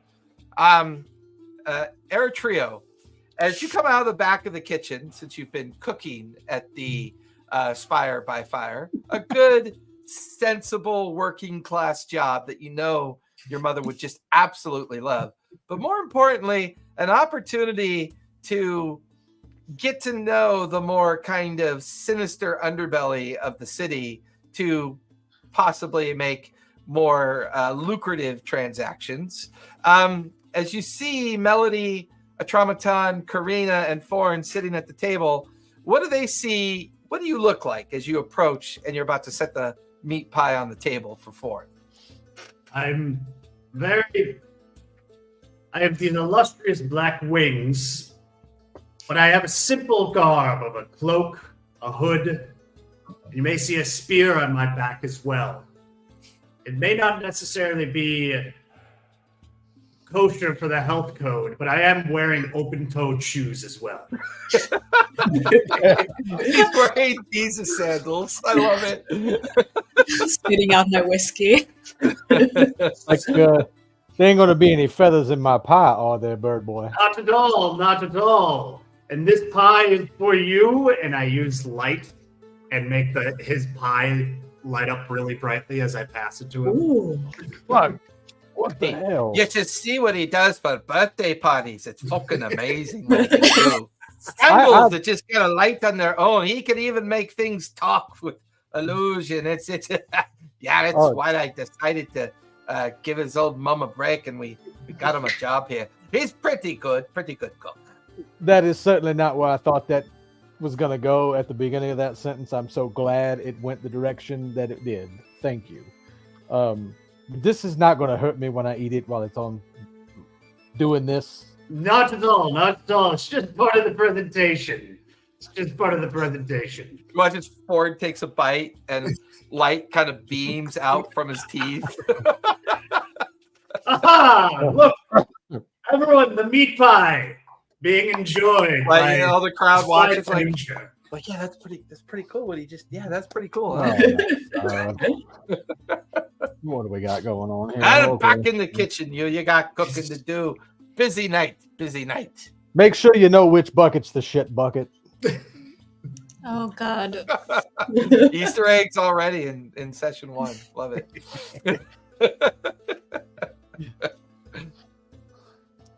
The night is early, but filling up quickly. You watch as Eritrio for the next couple hours brings out platters of food to different tables, sharing a laugh with the barkeep known as Ember Brew, or at least the brewmaster and the tavern keeper. Ember Brew is quite friendly with the crowd, eager to have conversations. Thorn, go ahead and make a perception check for me, if you would. Why, certainly. Oh. That's 13. 13. Every now and then you can't help but notice he exchanges in conversation. Coin is flat palmed into his hand, and with a very jovial kind of brisk slap on the back of the patron, a kind of a knowing smile is exchanged with that person.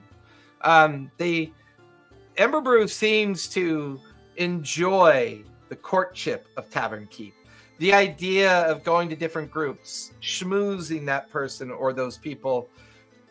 You get the feeling that he is either gaining information or gaining opportunity with each conversation. There might be more to Ember Brew than you originally thought. Especially when you watch as he stops at one table and his demeanor changes to a bit more of a serious demeanor. He seems to have an exchange with one of the patrons. This patron They are wearing all gray leathers. They have a gray leather vestment on, a longsword at their belt. Their cloak hood is pulled back, and their features are definitely Genasi. More than likely, air Genasi, from what you can tell. They seem to be very kind of like serious with the brewmaster. Ember Brew and this strange-looking Genasi exchange commentary with each other for a bit. You watch as the Genasi suddenly stands up in a very kind of abrupt way, throws a couple silver coin onto the table, and quickly leaves the establishment without uttering a word back towards Ember Brew. Ember Brew, their look gets a bit darker. They seem to be lost in thought for a moment, and then they shake it off and go back to their usual business of caring and taking care of their clientele. By mid-evening, Arrow Trio, your shift is over. And you can see the 4 individuals are still there drinking. So anybody drinking casually or anyone drinking heavily through this evening? So, Melody, give me a con save. What about you, Karina? Casually. Okay, so you're fine. Foreign? Casual. Okay. A Traumaton cannot drink. Oh. Yeah, how do you get by that 3 drink minimum? I got a 13. Okay. 3 drink minimum is enforced for patrons only. Well, you're not the bouncer. Jordan's the bouncer. Jordan is less efficient than this unit. That doesn't mean anything. I believe in you, a Traumaton. You can do anything you set your mind to. Wait, This one I like. You assume it's got a mind? It seems smart. Oh boy. Melody, you are buzzed at this point. Not drunk, but pleasantly buzzed. That early evening soft vibe of enjoying the area, the smells of the food. The 4 of you notice that Atreo has come out of the kitchen, hung up his schmuck that he was using, his apron, and hanging up his other cooking gear on his way out. What would the 5 of you like to do? I'll catch Ember as he walks back to the thing and try to chat him up about the fellow that just left out of here. Oh, hey, that's fun. Yeah, what can I do for you? Aretreo's off for now. Can't make any more of those meat pies till tomorrow. Sorry. That's all right. It was all right. The light part was kind of odd, I will say. I do have a question for you though. That Air Genasi looking fella. What was his deal? You're normally the most jovial of folks running around this place, but I saw you talking to him, and it did not catch that sort of vibe off of your conversation. Give me a persuasion check as that happens. That's 12. Welcome back to level 1, everybody. Oh, it's tough not to be earthen anymore. Oh, right? Where's that plus 17? Come on. Air Trio, you can see Foreign and Ember Brew kind of in a conversation. Melody, Karina, Traumaton just kind of in their normal places around the table. As you give me a perception check as you look around the room.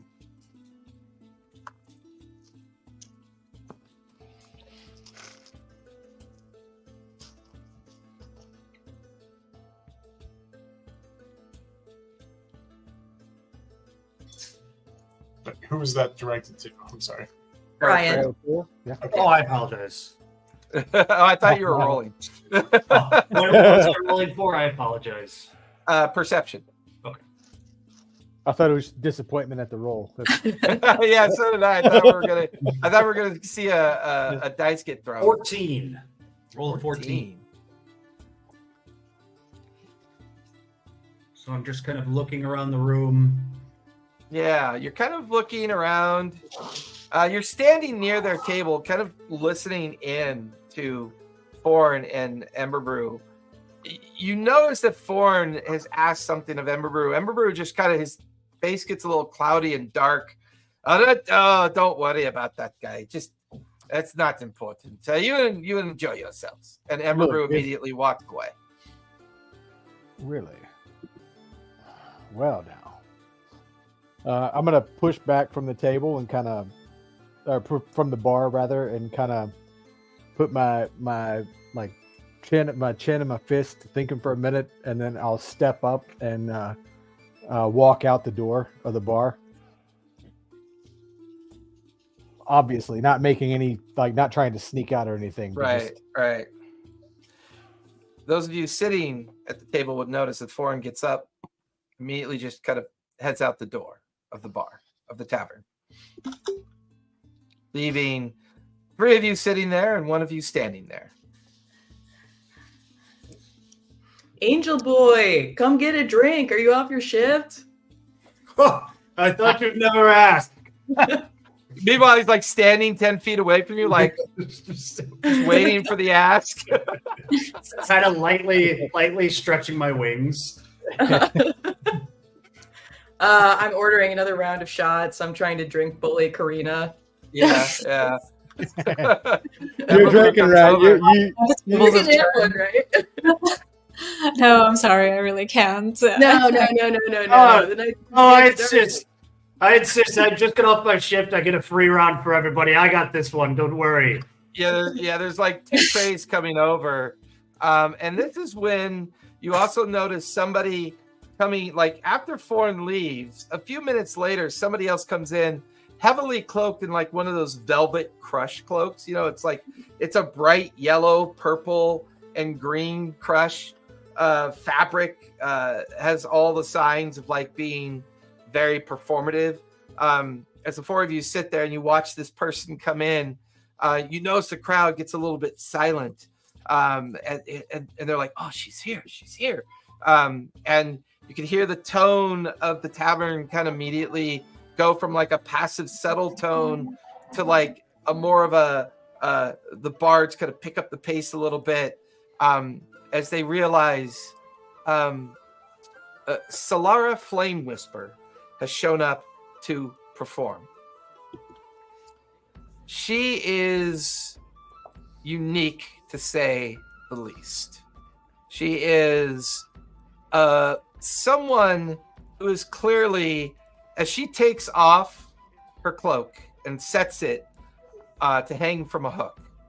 And so when you watch the fire genasi nature of her just kind of come over the top, just out there, as she begins to move and pace herself and dance with the music that's currently being played on stage. She is lost in the moment. She is moving in such a way that you're kind of wondering, is there magic involved? Is she an illusion? Is she something that is so different and unique that you look at the rest of the crowd, and the rest of the crowd is completely just enthralled.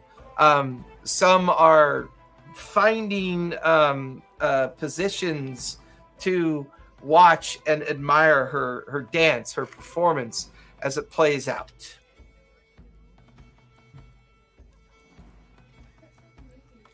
Can I make a conscious effort to look at, away from the stage if something is happening while people are enthralled by her?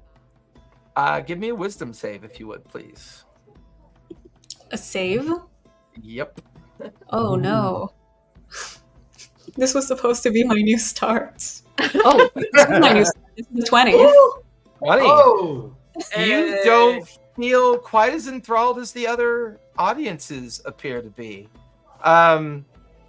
They are just lost in her dance. And there's a moment when, as you look around, give me a perception check as you watch the crowd with a little bit more intent.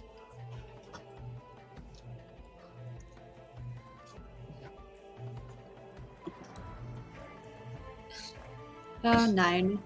Can I use my d6 now? If you want, feel free. Might as well.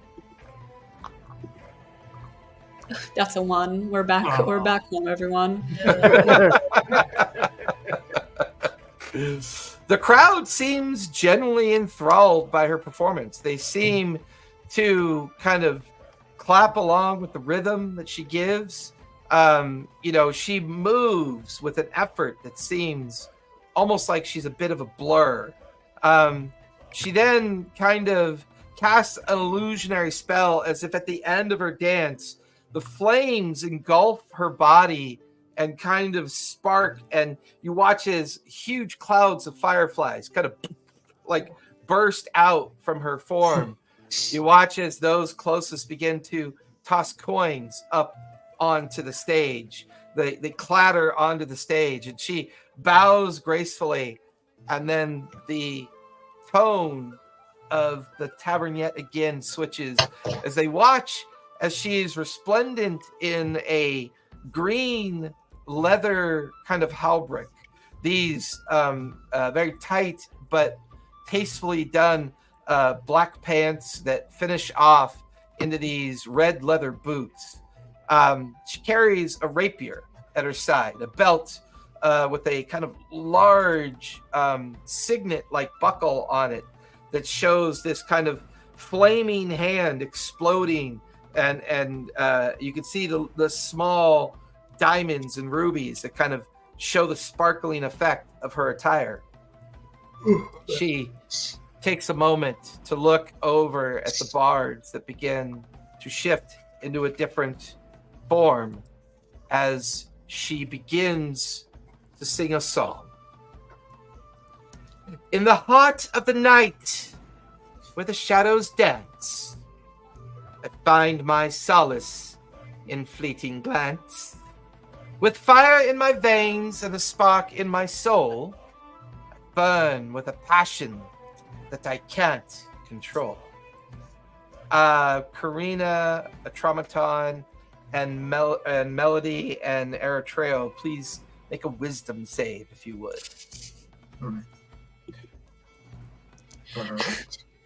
Oh, this time wisdom is my weakest thing, and it's already featuring so heavily. 5. I got an 18. Okay. I got a 23. Nice. What'd you get, Karina? Oh, it's a 5. What'd you get, Eritrea? I got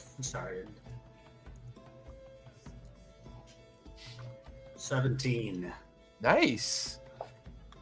For those sitting at the table, you watch as Karina gets up, along with about another 2 or 3 dozen of random people in the crowd who kind of go up to the dance floor in front of where she's performing and in front of the bards. And they just all kind of fold into this dance. Some are strangers to you, Karina, but some people you recognize. You just feel overwhelmed with the idea of being calm. Your emotions, your thoughts over the last few weeks have been so fixated on your current challenges that for the first time in a long time, your emotions seem even. Your emotions no longer in control of you, and you're beginning to kind of enjoy the dance of the environment as you and the other dozens kind of do this kind of intense but casual dance that allows you to enjoy her performance. Can I signal something to the others? This is a noble girl who cannot dance for her life, who is extremely uncomfortable in her own body. So maybe one of you would notice that something isn't right. You're like the Australian breakdancer, right?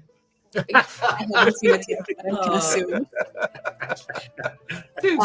Too soon. I've never seen someone dance like that. Is she one of these types normally? Melody, give me a con save if you would. A con save? Okay. Yeah, you continue to drink. All right. It's an 18.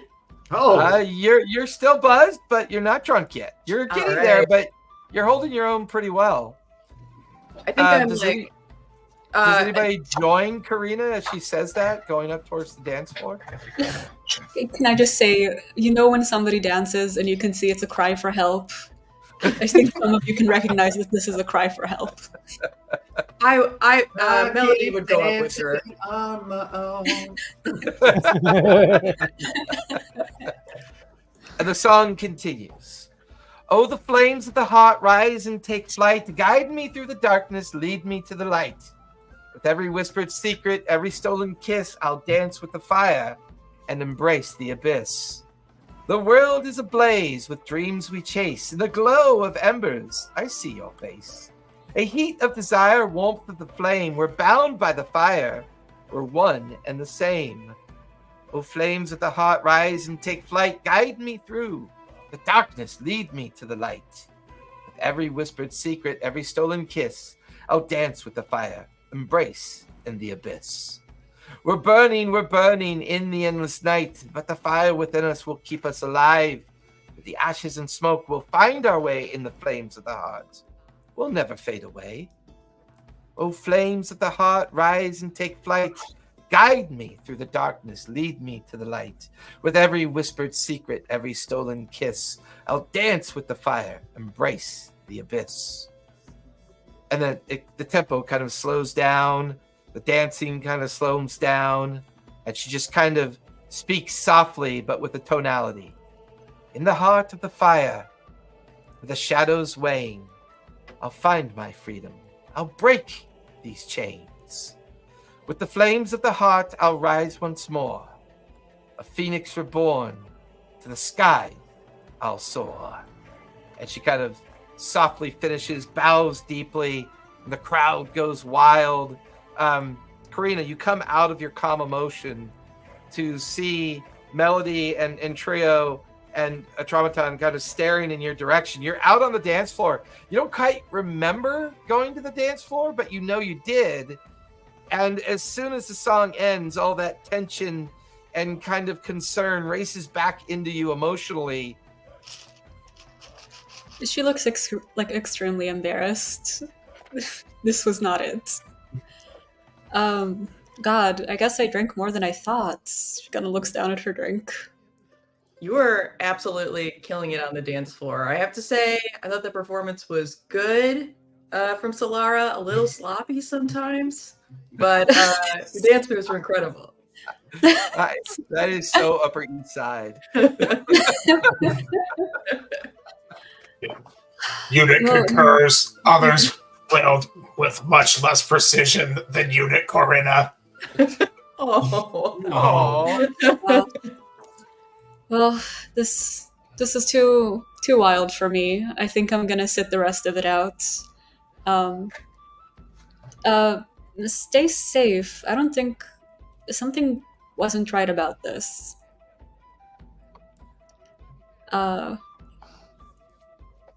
And Corinna is just gonna sit to the side a little bit and observe. Actually, I don't know if it's too early to bring that out because I am level 1 and can't do anything. But technically, I'm a follower of the Raven Queen, so I'm supposed to have a raven attached to me. According to the homebrew, if I do, can I ask him to observe outside if anybody... I guess I probably need to talk to him. I need to get used to playing this character and not be able to talk to animals all the time. Okay, sorry. I guess I'll just hope that the raven is being observant outside. Thorn, as you stand out in front and you can hear the night pursuits of the city passing you by, one thing about Jrusar is that it never really sleeps. The different spires stay well lit into the night. The Smolder Spire never really shuts down. The 24/7 acumen of constant production of the wealth and manufacture of the city. As you stand there out in front of the tavern, what are you looking for? I'm looking for any sign of that gray-clad Genasi. Give me a perception check as you look around. 13. You've been rolling a lot of 13s tonight. I know. Well, it's 7 plus 6, but yeah. I have that's like one of my best stats, and so I'm just rolling crappy tonight.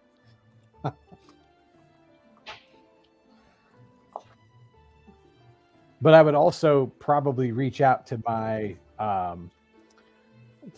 ears, because being a bounty hunter, there are the kids, or the little birds, right, as they call them in Game of Thrones. So he would also reach out. So I can call them to me using my one of my Hexblood skills. If they've got a memento of mine, I can call them. I would summon them to me and said, need a favor, and call them to me to send them out and give them a description of the Air Genasi and send them out to find them if I haven't seen sight of them myself. Okay. And what are these creatures that you call for you? So they're just people from people from around. I call them little birds, just the reference to Game of Thrones, like kids or rough, like people down on their luck, whatever, that are around, just people that have nothing better to do than to sit and watch all day. A little street urchin is, you can see that there's a group of them over by a waste barrel that the tavern uses. They seem to be arguing about something, and little boy looks up at you. Oh, hey, Fawn. What do you need? Hey, so not too long ago, there was an Air Genasi, one of them airy-looking folks wearing all gray. Gave old Imberkeep a little bit of a sour face. Would you guys mind hoofing it around and see if you can't track me down something with this character? I sure. We're always happy to help you out. Oh, hey, by the way, I found this leather pouch with about 4 gold pieces in it. You want it? Well, I mean, I certainly appreciate it, but I think I'll leave it with you. Consider it payment for tracking this man down. Oh, okay. Shoves it down the front of his pants. We're going to see if we can find him. And you watch as the urchins kind of burst out into the streets. And then you hear a voice out of the shadow wall of the tavern. Now, I wonder why someone like you would be so interested in someone like me.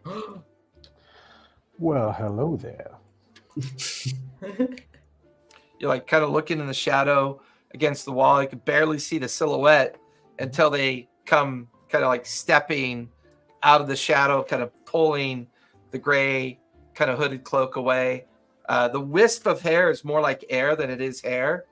And he places his hands in front of him. He's very confident. He goes, I couldn't help but notice that you took a notice in me and Ember Brew in there.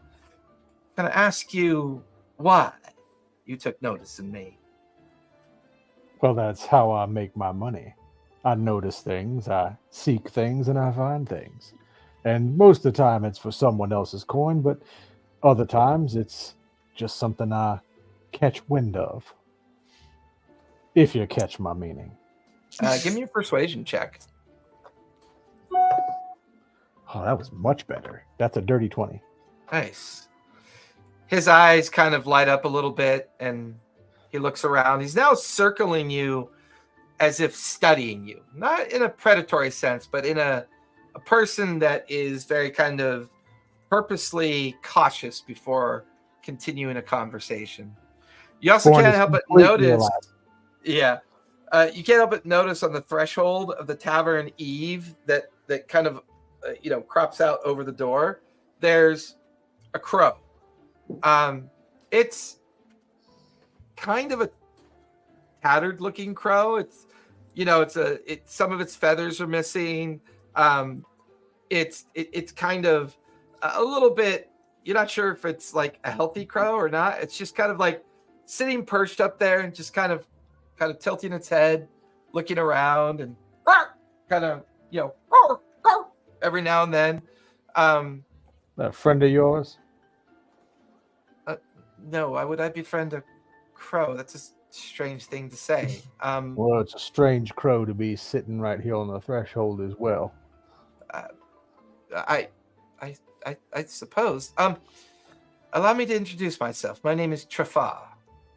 I work for a particular organization, and I'm having a bit of trouble.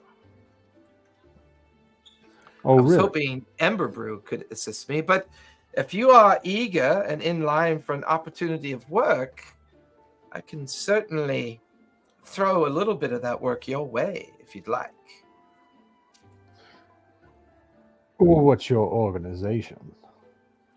Let's just say I work for a group that call themselves the Ivory Syndicate. They are very well, they pay very well, I can tell you that much. And this particular problem requires a very particular solution. I had hoped that Ember Brew would be a little bit more forgiving in this situation, but unfortunately, his prices have gone up. Well, let's hear the job.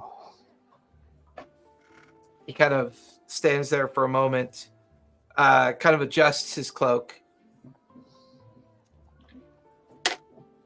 Well, it's more of a, I've lost something, let's put it that way.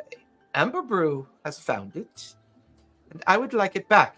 He is charging a very exorbitant fee for this return, this retrieval.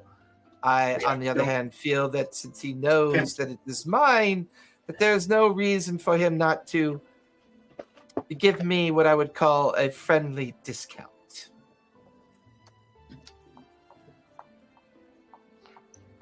I see. And what would this lost item be? It is a stash of precious gems that I have acquired through my own means that I need to get to a particular friend of mine. He is very in dire need of them for special purpose and special need. I'm not sure where Ember Brew has put this little package, but I know for a fact that he resides in the basement of his tavern, and he probably keeps it close to him. Could you and anyone else involved possibly do me a favor and retrieve this small bag of gems for me? Do you a favor and bite the hand of the man that's been feeding me? You pay for your food, do you not? I certainly do, but he's been fairly generous to me. Generous in what way? Well, that rust bucket of a robot in there continues to try to throw me out, and he continues to keep my custom. Trafar steps in front of you and puts a gentle hand on your chest, almost like he's kind of just testing your physicality, and then pulls his hand away. I think you're perfectly positioned to return something that I need. He trusts you. How shall we say, would 200 gold enlighten your opportunity by chance? How much is Ember Brew trying to take you on for? Let's just say more than what the bag is worth, or at least what he thinks it's worth. Oh, I believe that. But I'm trying to weigh my...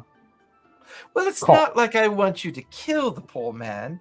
I merely want you to sneak in, retrieve it, and we will set a meeting point. You give me what is rightfully mine, and I pay you the 200 gold for its return. Simple transaction, nothing fancy, nothing too daring, I think. How should I come find you after I've made this collection? Oh, well, you can actually find me over in the Lantern Spire. I often take my evenings at the Weary Way Tavern.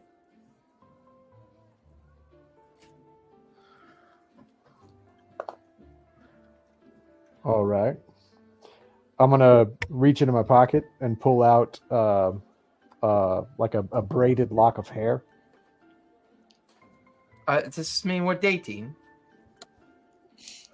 Fair Would you like fight. me to make it into a bracelet? I don't care what you do with it. Just hold it on you, and I'll let you know when I got your money. That is super creepy. I like it. He takes the locket of hair from you, deposits it in a little small silver leather pouch that he's got on his belt loop. Well, So, Foreign looks at him, and he hears Foreign's voice, but Foreign's obviously not talking. So you see what I mean? see what you mean. I don't. What do you mean?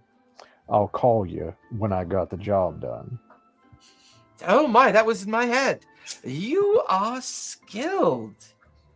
So that little lock of hair you gave me is enough for you to channel your voice into my mind. I don't know, is it? If you He take said it that again. with his mouth that time. Yeah. Yeah. What, is there a limitation? Do I need to be close, far, or? I think as long as you're still in the city, we got enough reach. Oh, fascinating.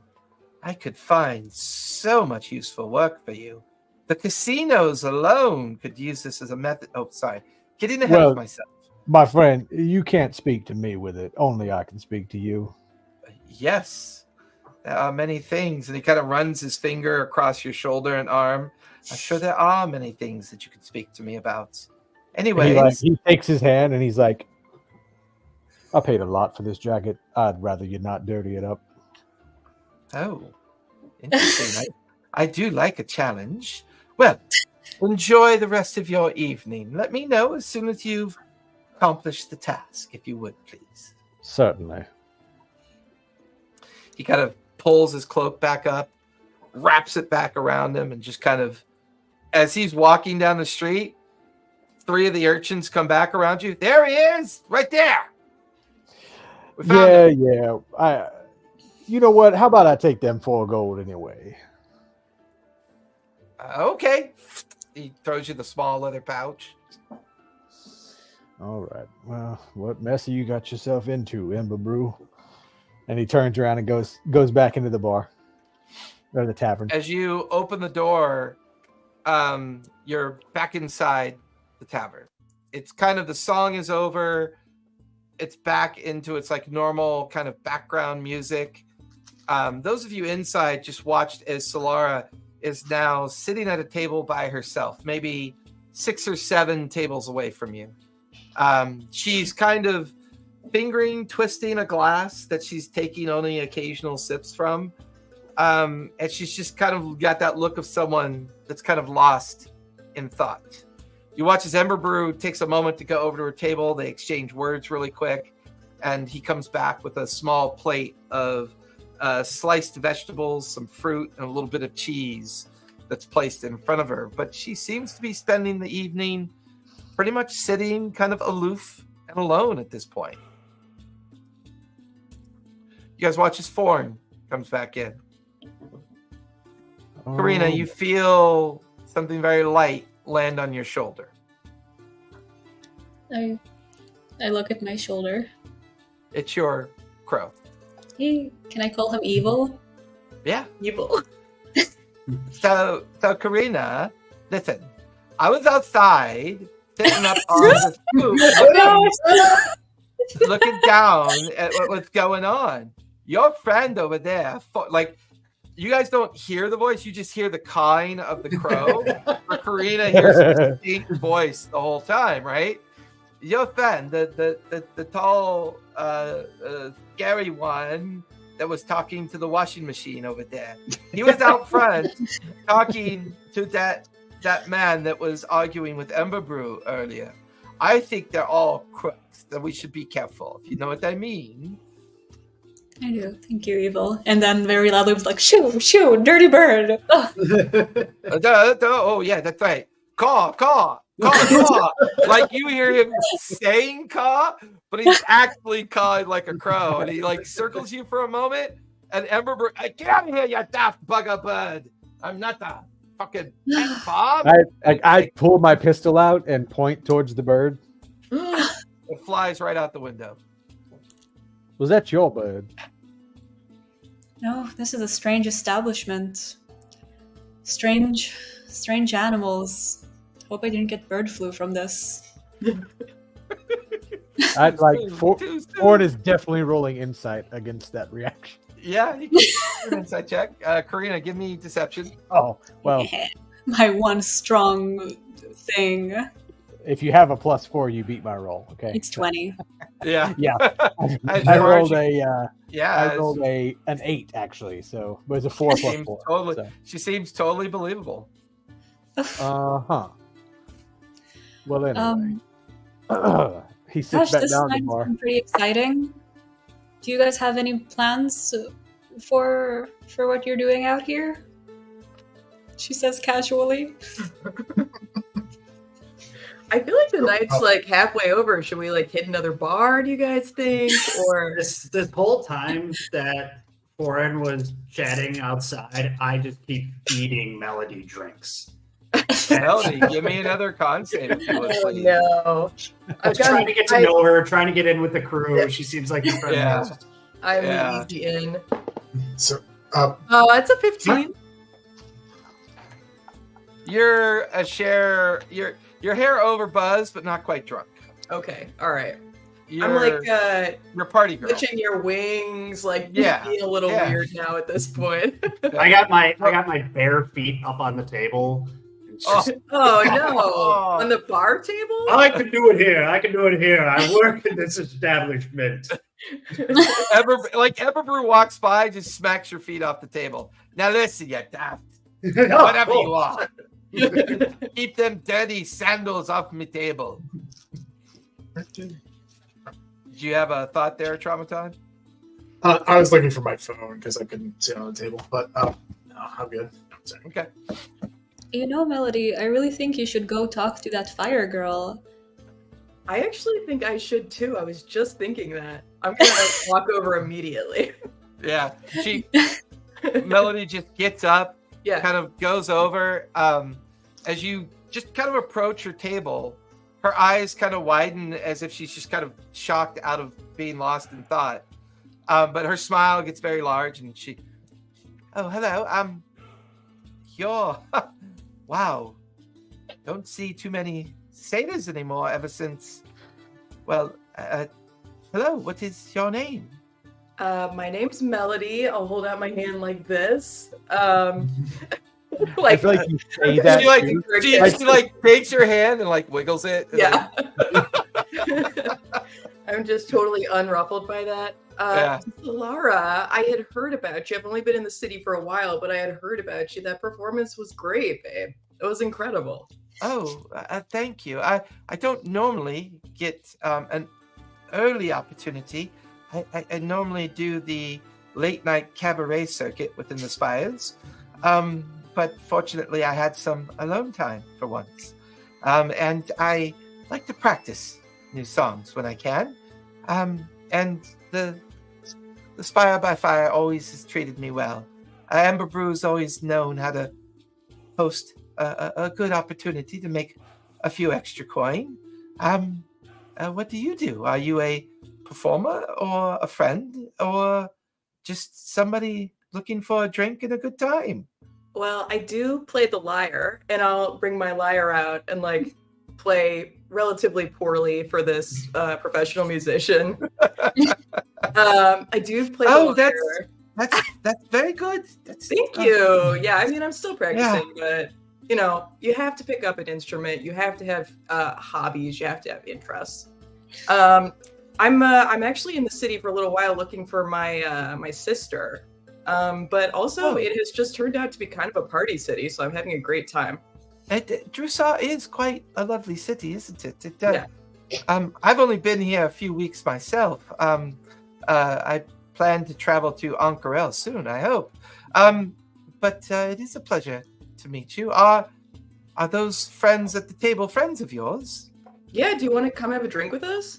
I am intrigued by the large metal construct. I've never met a Warforged before. They're very rare in these parts. Trauma, do you want to meet a friend? But the head just turns over that way, just like doesn't say anything, just turns back to scanning the bar patrons. He's got a personality. Oh, he's kind of cantankerous. oh, and the I think Ember Brew had hired the other one with the wings, the Azamar with the wings. He's quite lovely. He seems kind of broody as well. Did you all just meet or something? Do you know each other already? Yeah, I mean, I had met Foreign before, but the rest of them I just met tonight, and Eritrea has been paying for drinks the whole night, so we should have agreed. Yes, I will come with you. Yes. She immediately gets up, you notice that she has to wear gloves. She wears long sleeve, like specialized leather. You watch as she adjusts one of her leather gloves, and you could see like smoldering, very low embers, kind of like a crackle along her skin, and then she kind of readjusts the glove. I don't want to burn anybody. I will be careful. Does that hurt, or is it just like sort of protected? No. It only seems to get a little bit more dangerous when I use my my magic for purposes of performance and entertainment. But other than that, and the two of you are kind of casually walking over. Melody kind of brings Solara back, and she's kind of standing there with her hands in front of her, kind of looking down at all of you and just kind of giving the shy wave. Hello, I'm Solara. Your friend Melody invited me over. My understanding is you're serving lots of drinks tonight, and I would love to participate. Retrio, I told her that you're paying for drinks. Of course, and who says I'm paying? I work here. Ember Brew walks by. I'm saying put my you're feet paying back up on the table. Yet he cleverly lays another tray of drinks down on the table.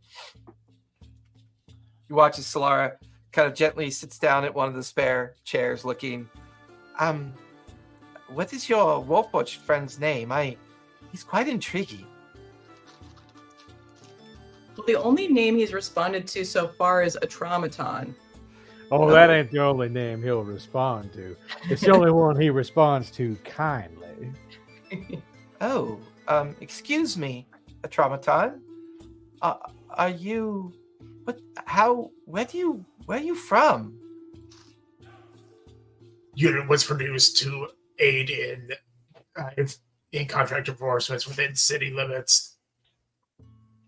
Oh, that's very specific. I mean, like, are you? Do you come from a family? Do you have family? Do you have a notion of who or what you are, at least? You can kind of see, like, scrolling things in behind its eyes. It's just like.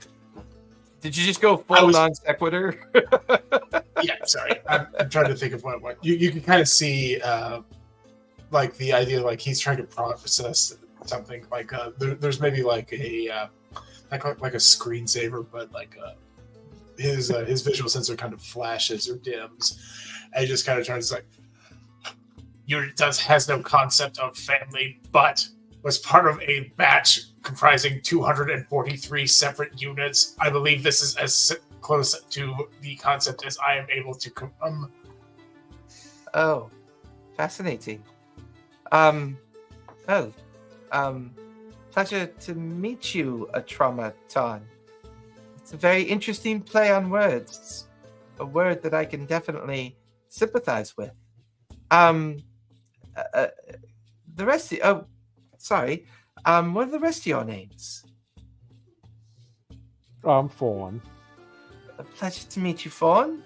I am a Retrio. Yes, you are. My name is Corinna. A pleasure to meet your acquaintance, Karina. Sorry, I'm awkward.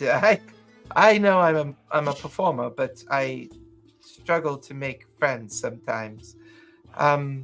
It's often difficult to be yourself when you always got to perform as someone else during the day.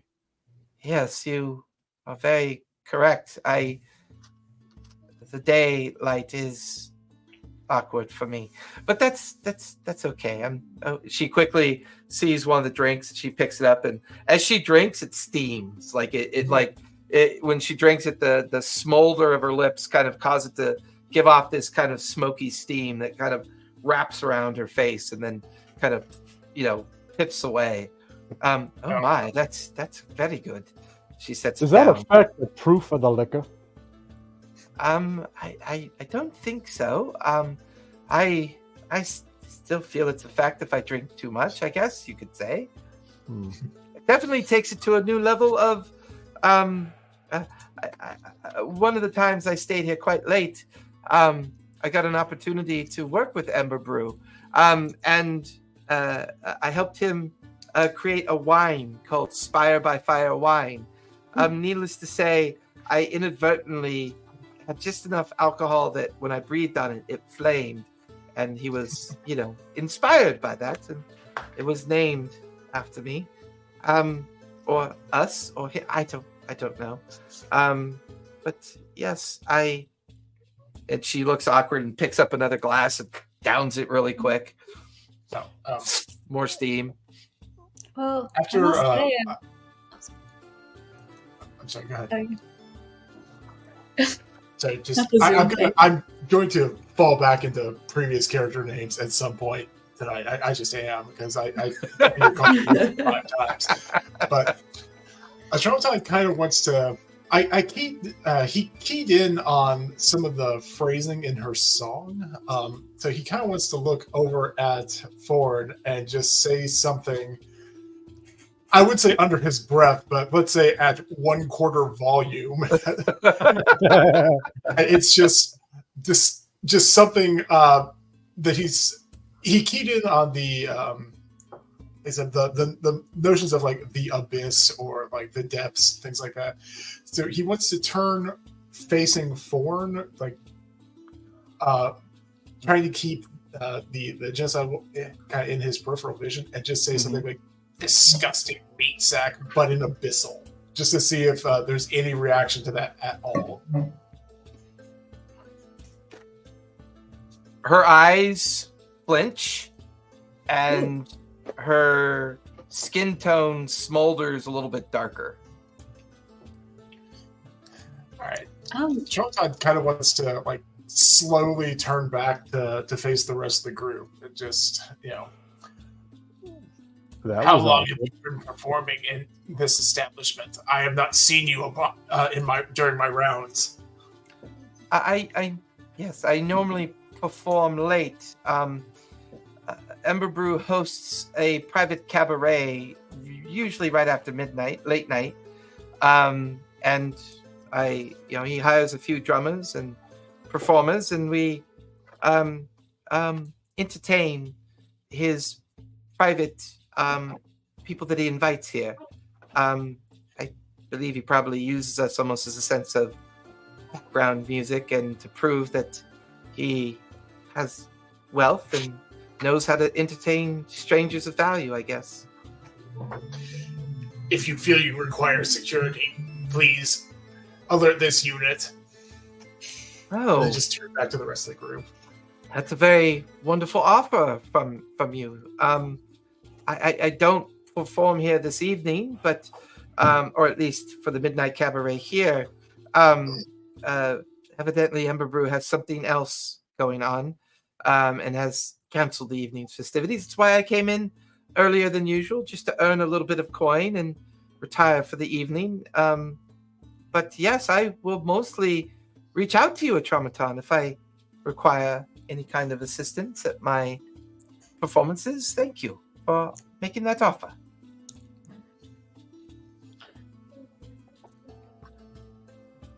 Pardon me, young lady, but you just seem so terribly awkward, like you're disturbed by something.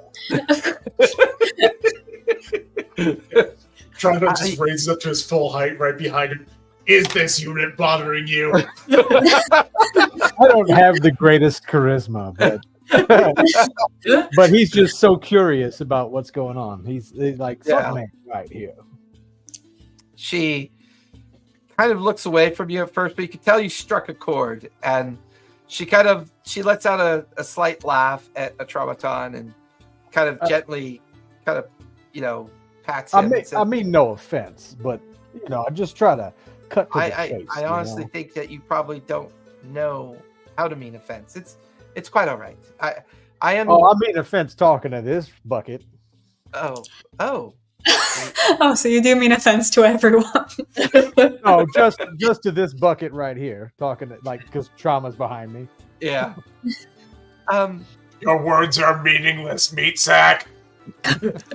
Oh, meat sack. That's a lovely way of describing humans. That's both terrifying and intriguing. No, you're right. I don't get to get out often, and when I do, I struggle to understand how other people get to live their lives. I unfortunately owe my allegiance to other people, and I am required to fulfill those requirements before I'm able to eventually travel to Ank'Harel, which I hope to do at some point. But that's okay. I don't mean to bring everybody down this evening. Everyone's drinking, happy. I apologize. Well, for what it's worth, your art was beautiful. I mean, I never dance. I never dance. Never. She was really doing good quite well out there. You did very well. It's a shame you don't dance more often. It helps settle the souls and give you a kind of relaxing thought to your mind as well. Well, I haven't seen art like yours before, and it gave me a really good evening, so thank you for that. Oh, of course. I'm glad I was able to help. Forgive me if I'm to catch your meaning. She drinks a third drink. Are you in some kind of a servitude? I have obligations, yes. Oh, and would you be looking to break those obligations? Is that what you're give me a persuasion check on that one. Sure. Melody, give me another con save. Okay. Not persuasive at all. 3. It was a 1 plus 2. Jeremy just still sees it as Xanath getting drunk, and it's just very funny. I got a 6. I am drunk. Yes, Melody is very drunk. Well, She's crossed the 3 drinks threshold of buzz to drunk to drunk. Yeah. Solara looks very awkward over at you for it. No, it's best. Just forget I mentioned it. It is quite. He puts his hand out and takes the top of her hand, not aggressively, but grabs it. It's very almost uncomfortably warm to the touch, not expressively, but touching the leather, you could feel the heat kind of permeating through the leather. Yeah, he keeps a straight face, he feels the heat, but he keeps a straight face, and he's like, "I apologize. I can be a little different at times, but if this is something you truly do want some support getting out of, my services are always for hire." I can appreciate that. Sometimes obligations are well intended but lose their meaning over time. Don't get me wrong. I got myself into this, and I need to get myself out of it. If I don't do it the way that I had promised, in the sense of what that obligation was, it could be quite difficult for me to hope to live an unfettered future. And I think I'm close to meeting that obligation. I hope I'm close to meeting that obligation. Honey, you're in Jrusar. How could you hope to ever get free of an obligation just by meeting the terms of the contract?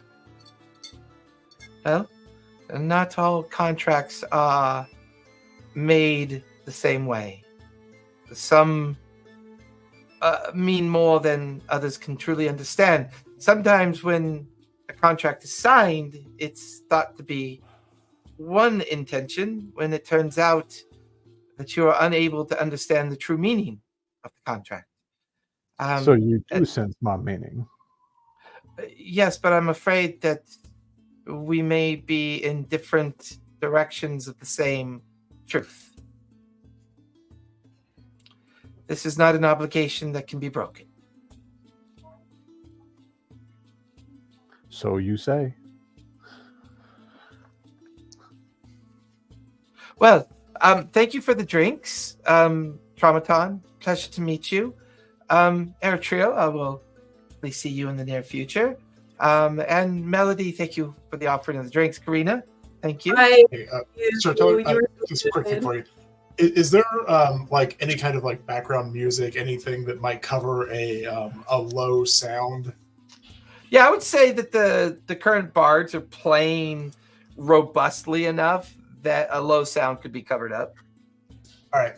So what a Traumaton wants to do is basically I'm going to print out like dot matrix printer from one of my hands, and as she's walking away, just kind of try to, as naturally as a 7-foot robot can, stumble into her and like pass it into her hand.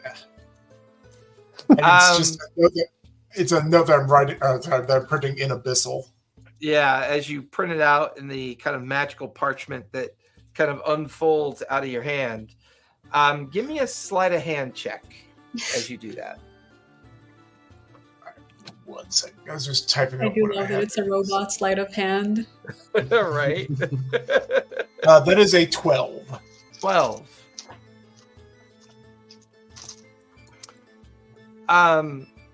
You manage to get it in her hand, and she looks at it strangely and looks at you. And she doesn't know what to make of it, but she just quickly pulls up her crushed velvet green and yellow cloak, looks back at you, and then kind of goes towards the door and exits the tavern.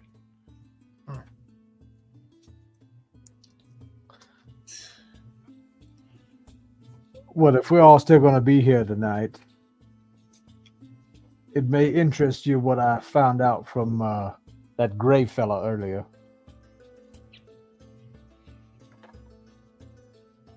What'd you hear?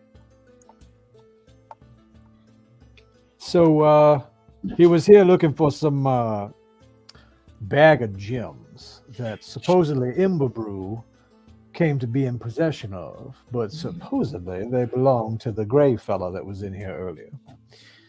I myself am not too particularly keen on that gray fella, but I do have a way to contact him if I was to find that perhaps Ember Brew was worth relieving of said object.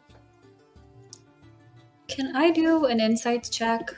So I guess we still need to figure out a little bit of the technicalities of some of the stuff. My character is technically a scholar / a student. I assume that would make her connected to the House of Lumos. It would definitely make you somewhat connected to the House of Lumos, yeah. Can I do an insight check on because she's specifically pertaining to the history of the town and the politics of the town. So can I do an insight check on the history of the Ginsi here? And Genasi?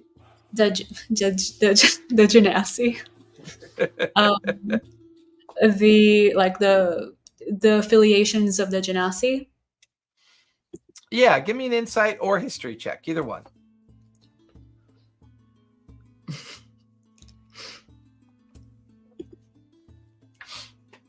That's 18. Ooh, pretty good.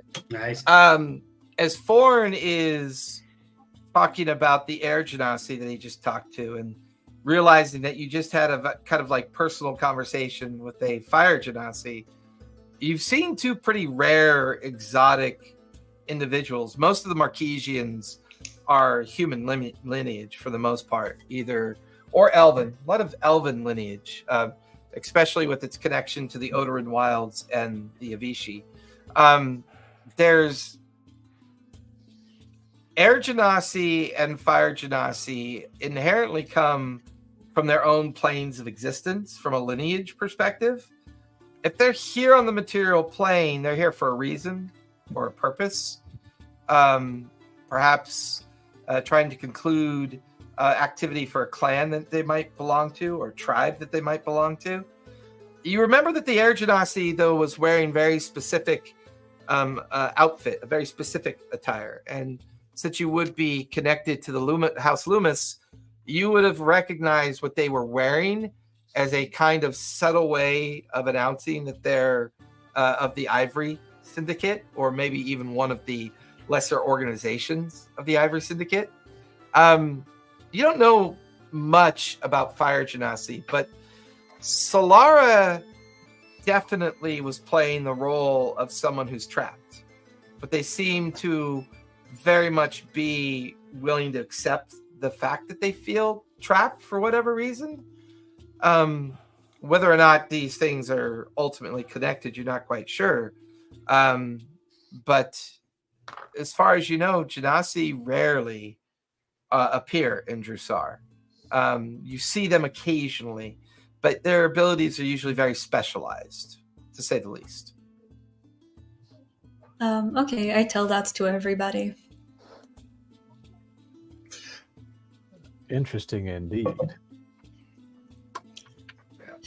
The Charlatans, audio systems were definitely perked up by the mention of contracts. So they're just like, interesting. Contracts, you say?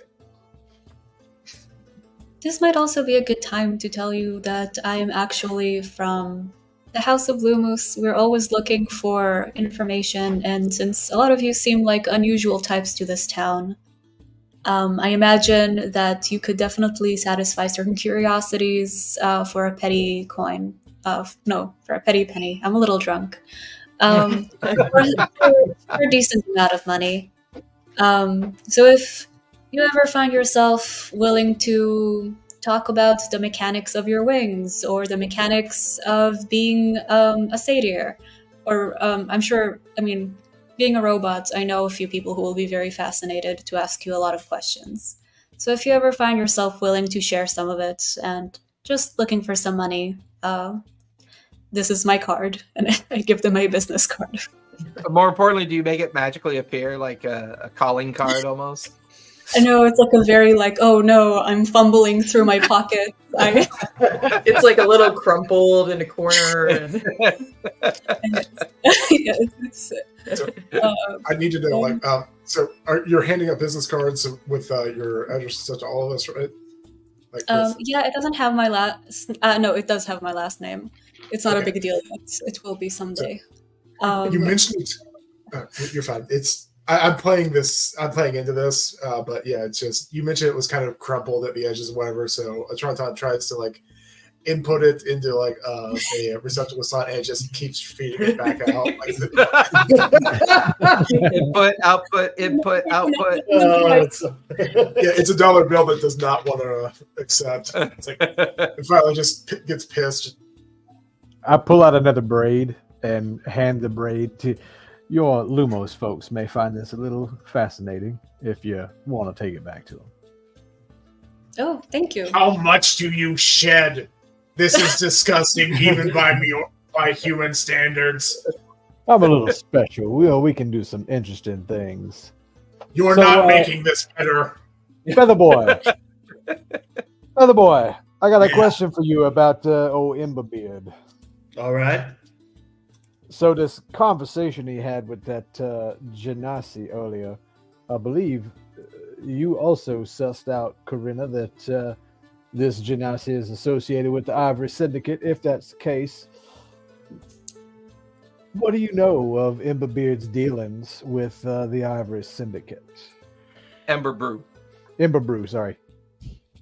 Well, he doesn't like to share very much with me in particular, but I will say he seems to always get a little bit more nervous, and he's less chatty in that jovial way that he tends to be.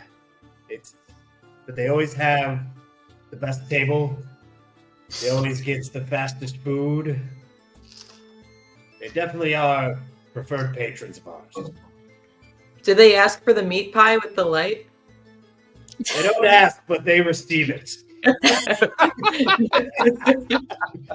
I gotta tell you, man, that the light thing kind of creeped me out. It's incredible. Okay. Well, you can have the light up pie next time.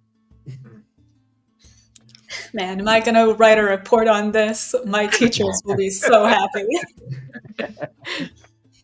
You watch, as you guys are kind of in the midst of this conversation, you kind of watch Ember Brew as he's kind of flitting about and sees the five of you kind of laughing, drinking, sharing some solid conversation. Like Melody's over the top, and it's all of this very performative conversation, and it just feels like suddenly you've descended into fast friends that are just having a good night out. And Ember Brew comes over. Well, I'm glad to see that a lot of you are having a good time. I was wondering if you could all do me a slight favor, especially considering your big metal friend over here. Anything for the boss. I'm closing early tonight, around late evening, maybe midnight. I've got some special guests coming over, and I could use a little security, if you get my meaning. And I was wondering if your big metal friend, accompanied by the rest of you, you could all help me host this little get-together. They don't need to know who you are. I don't need to tell them who you are. But you seem like capable individuals. Proprietor does not need to seek unit's permission. That's where we're going to Unit is employed as bouncer in establishment. Current bouncer is inefficient. Unit will... The big muscly Joran looks over at you and just like gives you a finger. All right, that's where we're going to finish tonight. I love, even though we've played together for almost 2.5 years, you just always have that first awkward session of a new campaign. It's like it doesn't even matter how long you've played. It just kind of seems to happen. Oh, who you calling awkward? Me. Okay, you guys hang out. Everybody else, before we leave, we're good for next Sunday? Everybody good for next Sunday? I have one last week of beach volleyball, then it's done. Oh, that's right. You have your final week. Well, we'll still meet because there'll still be a quorum of 4. But other than that, we'll try to keep you safe during the first introduction to possible combat. We'll see how you guys what are we going to do in combat? I'm imagining since I'll be gone, Ember Brew just has me like cleaning the kitchen. Yeah. We're actually bartending for the somebody's got to cook party. for these. Yeah, somebody's got to cook for the special guests. No. I got mine was he's claiming that all these drinks were comped. I don't know that Ember Brew is onto that, so maybe you're washing dishes. Well, I was gonna say at the end of this, after I get the bill, you guys see me kind of pray to myself, and I'm just going, "Mom, I need some money."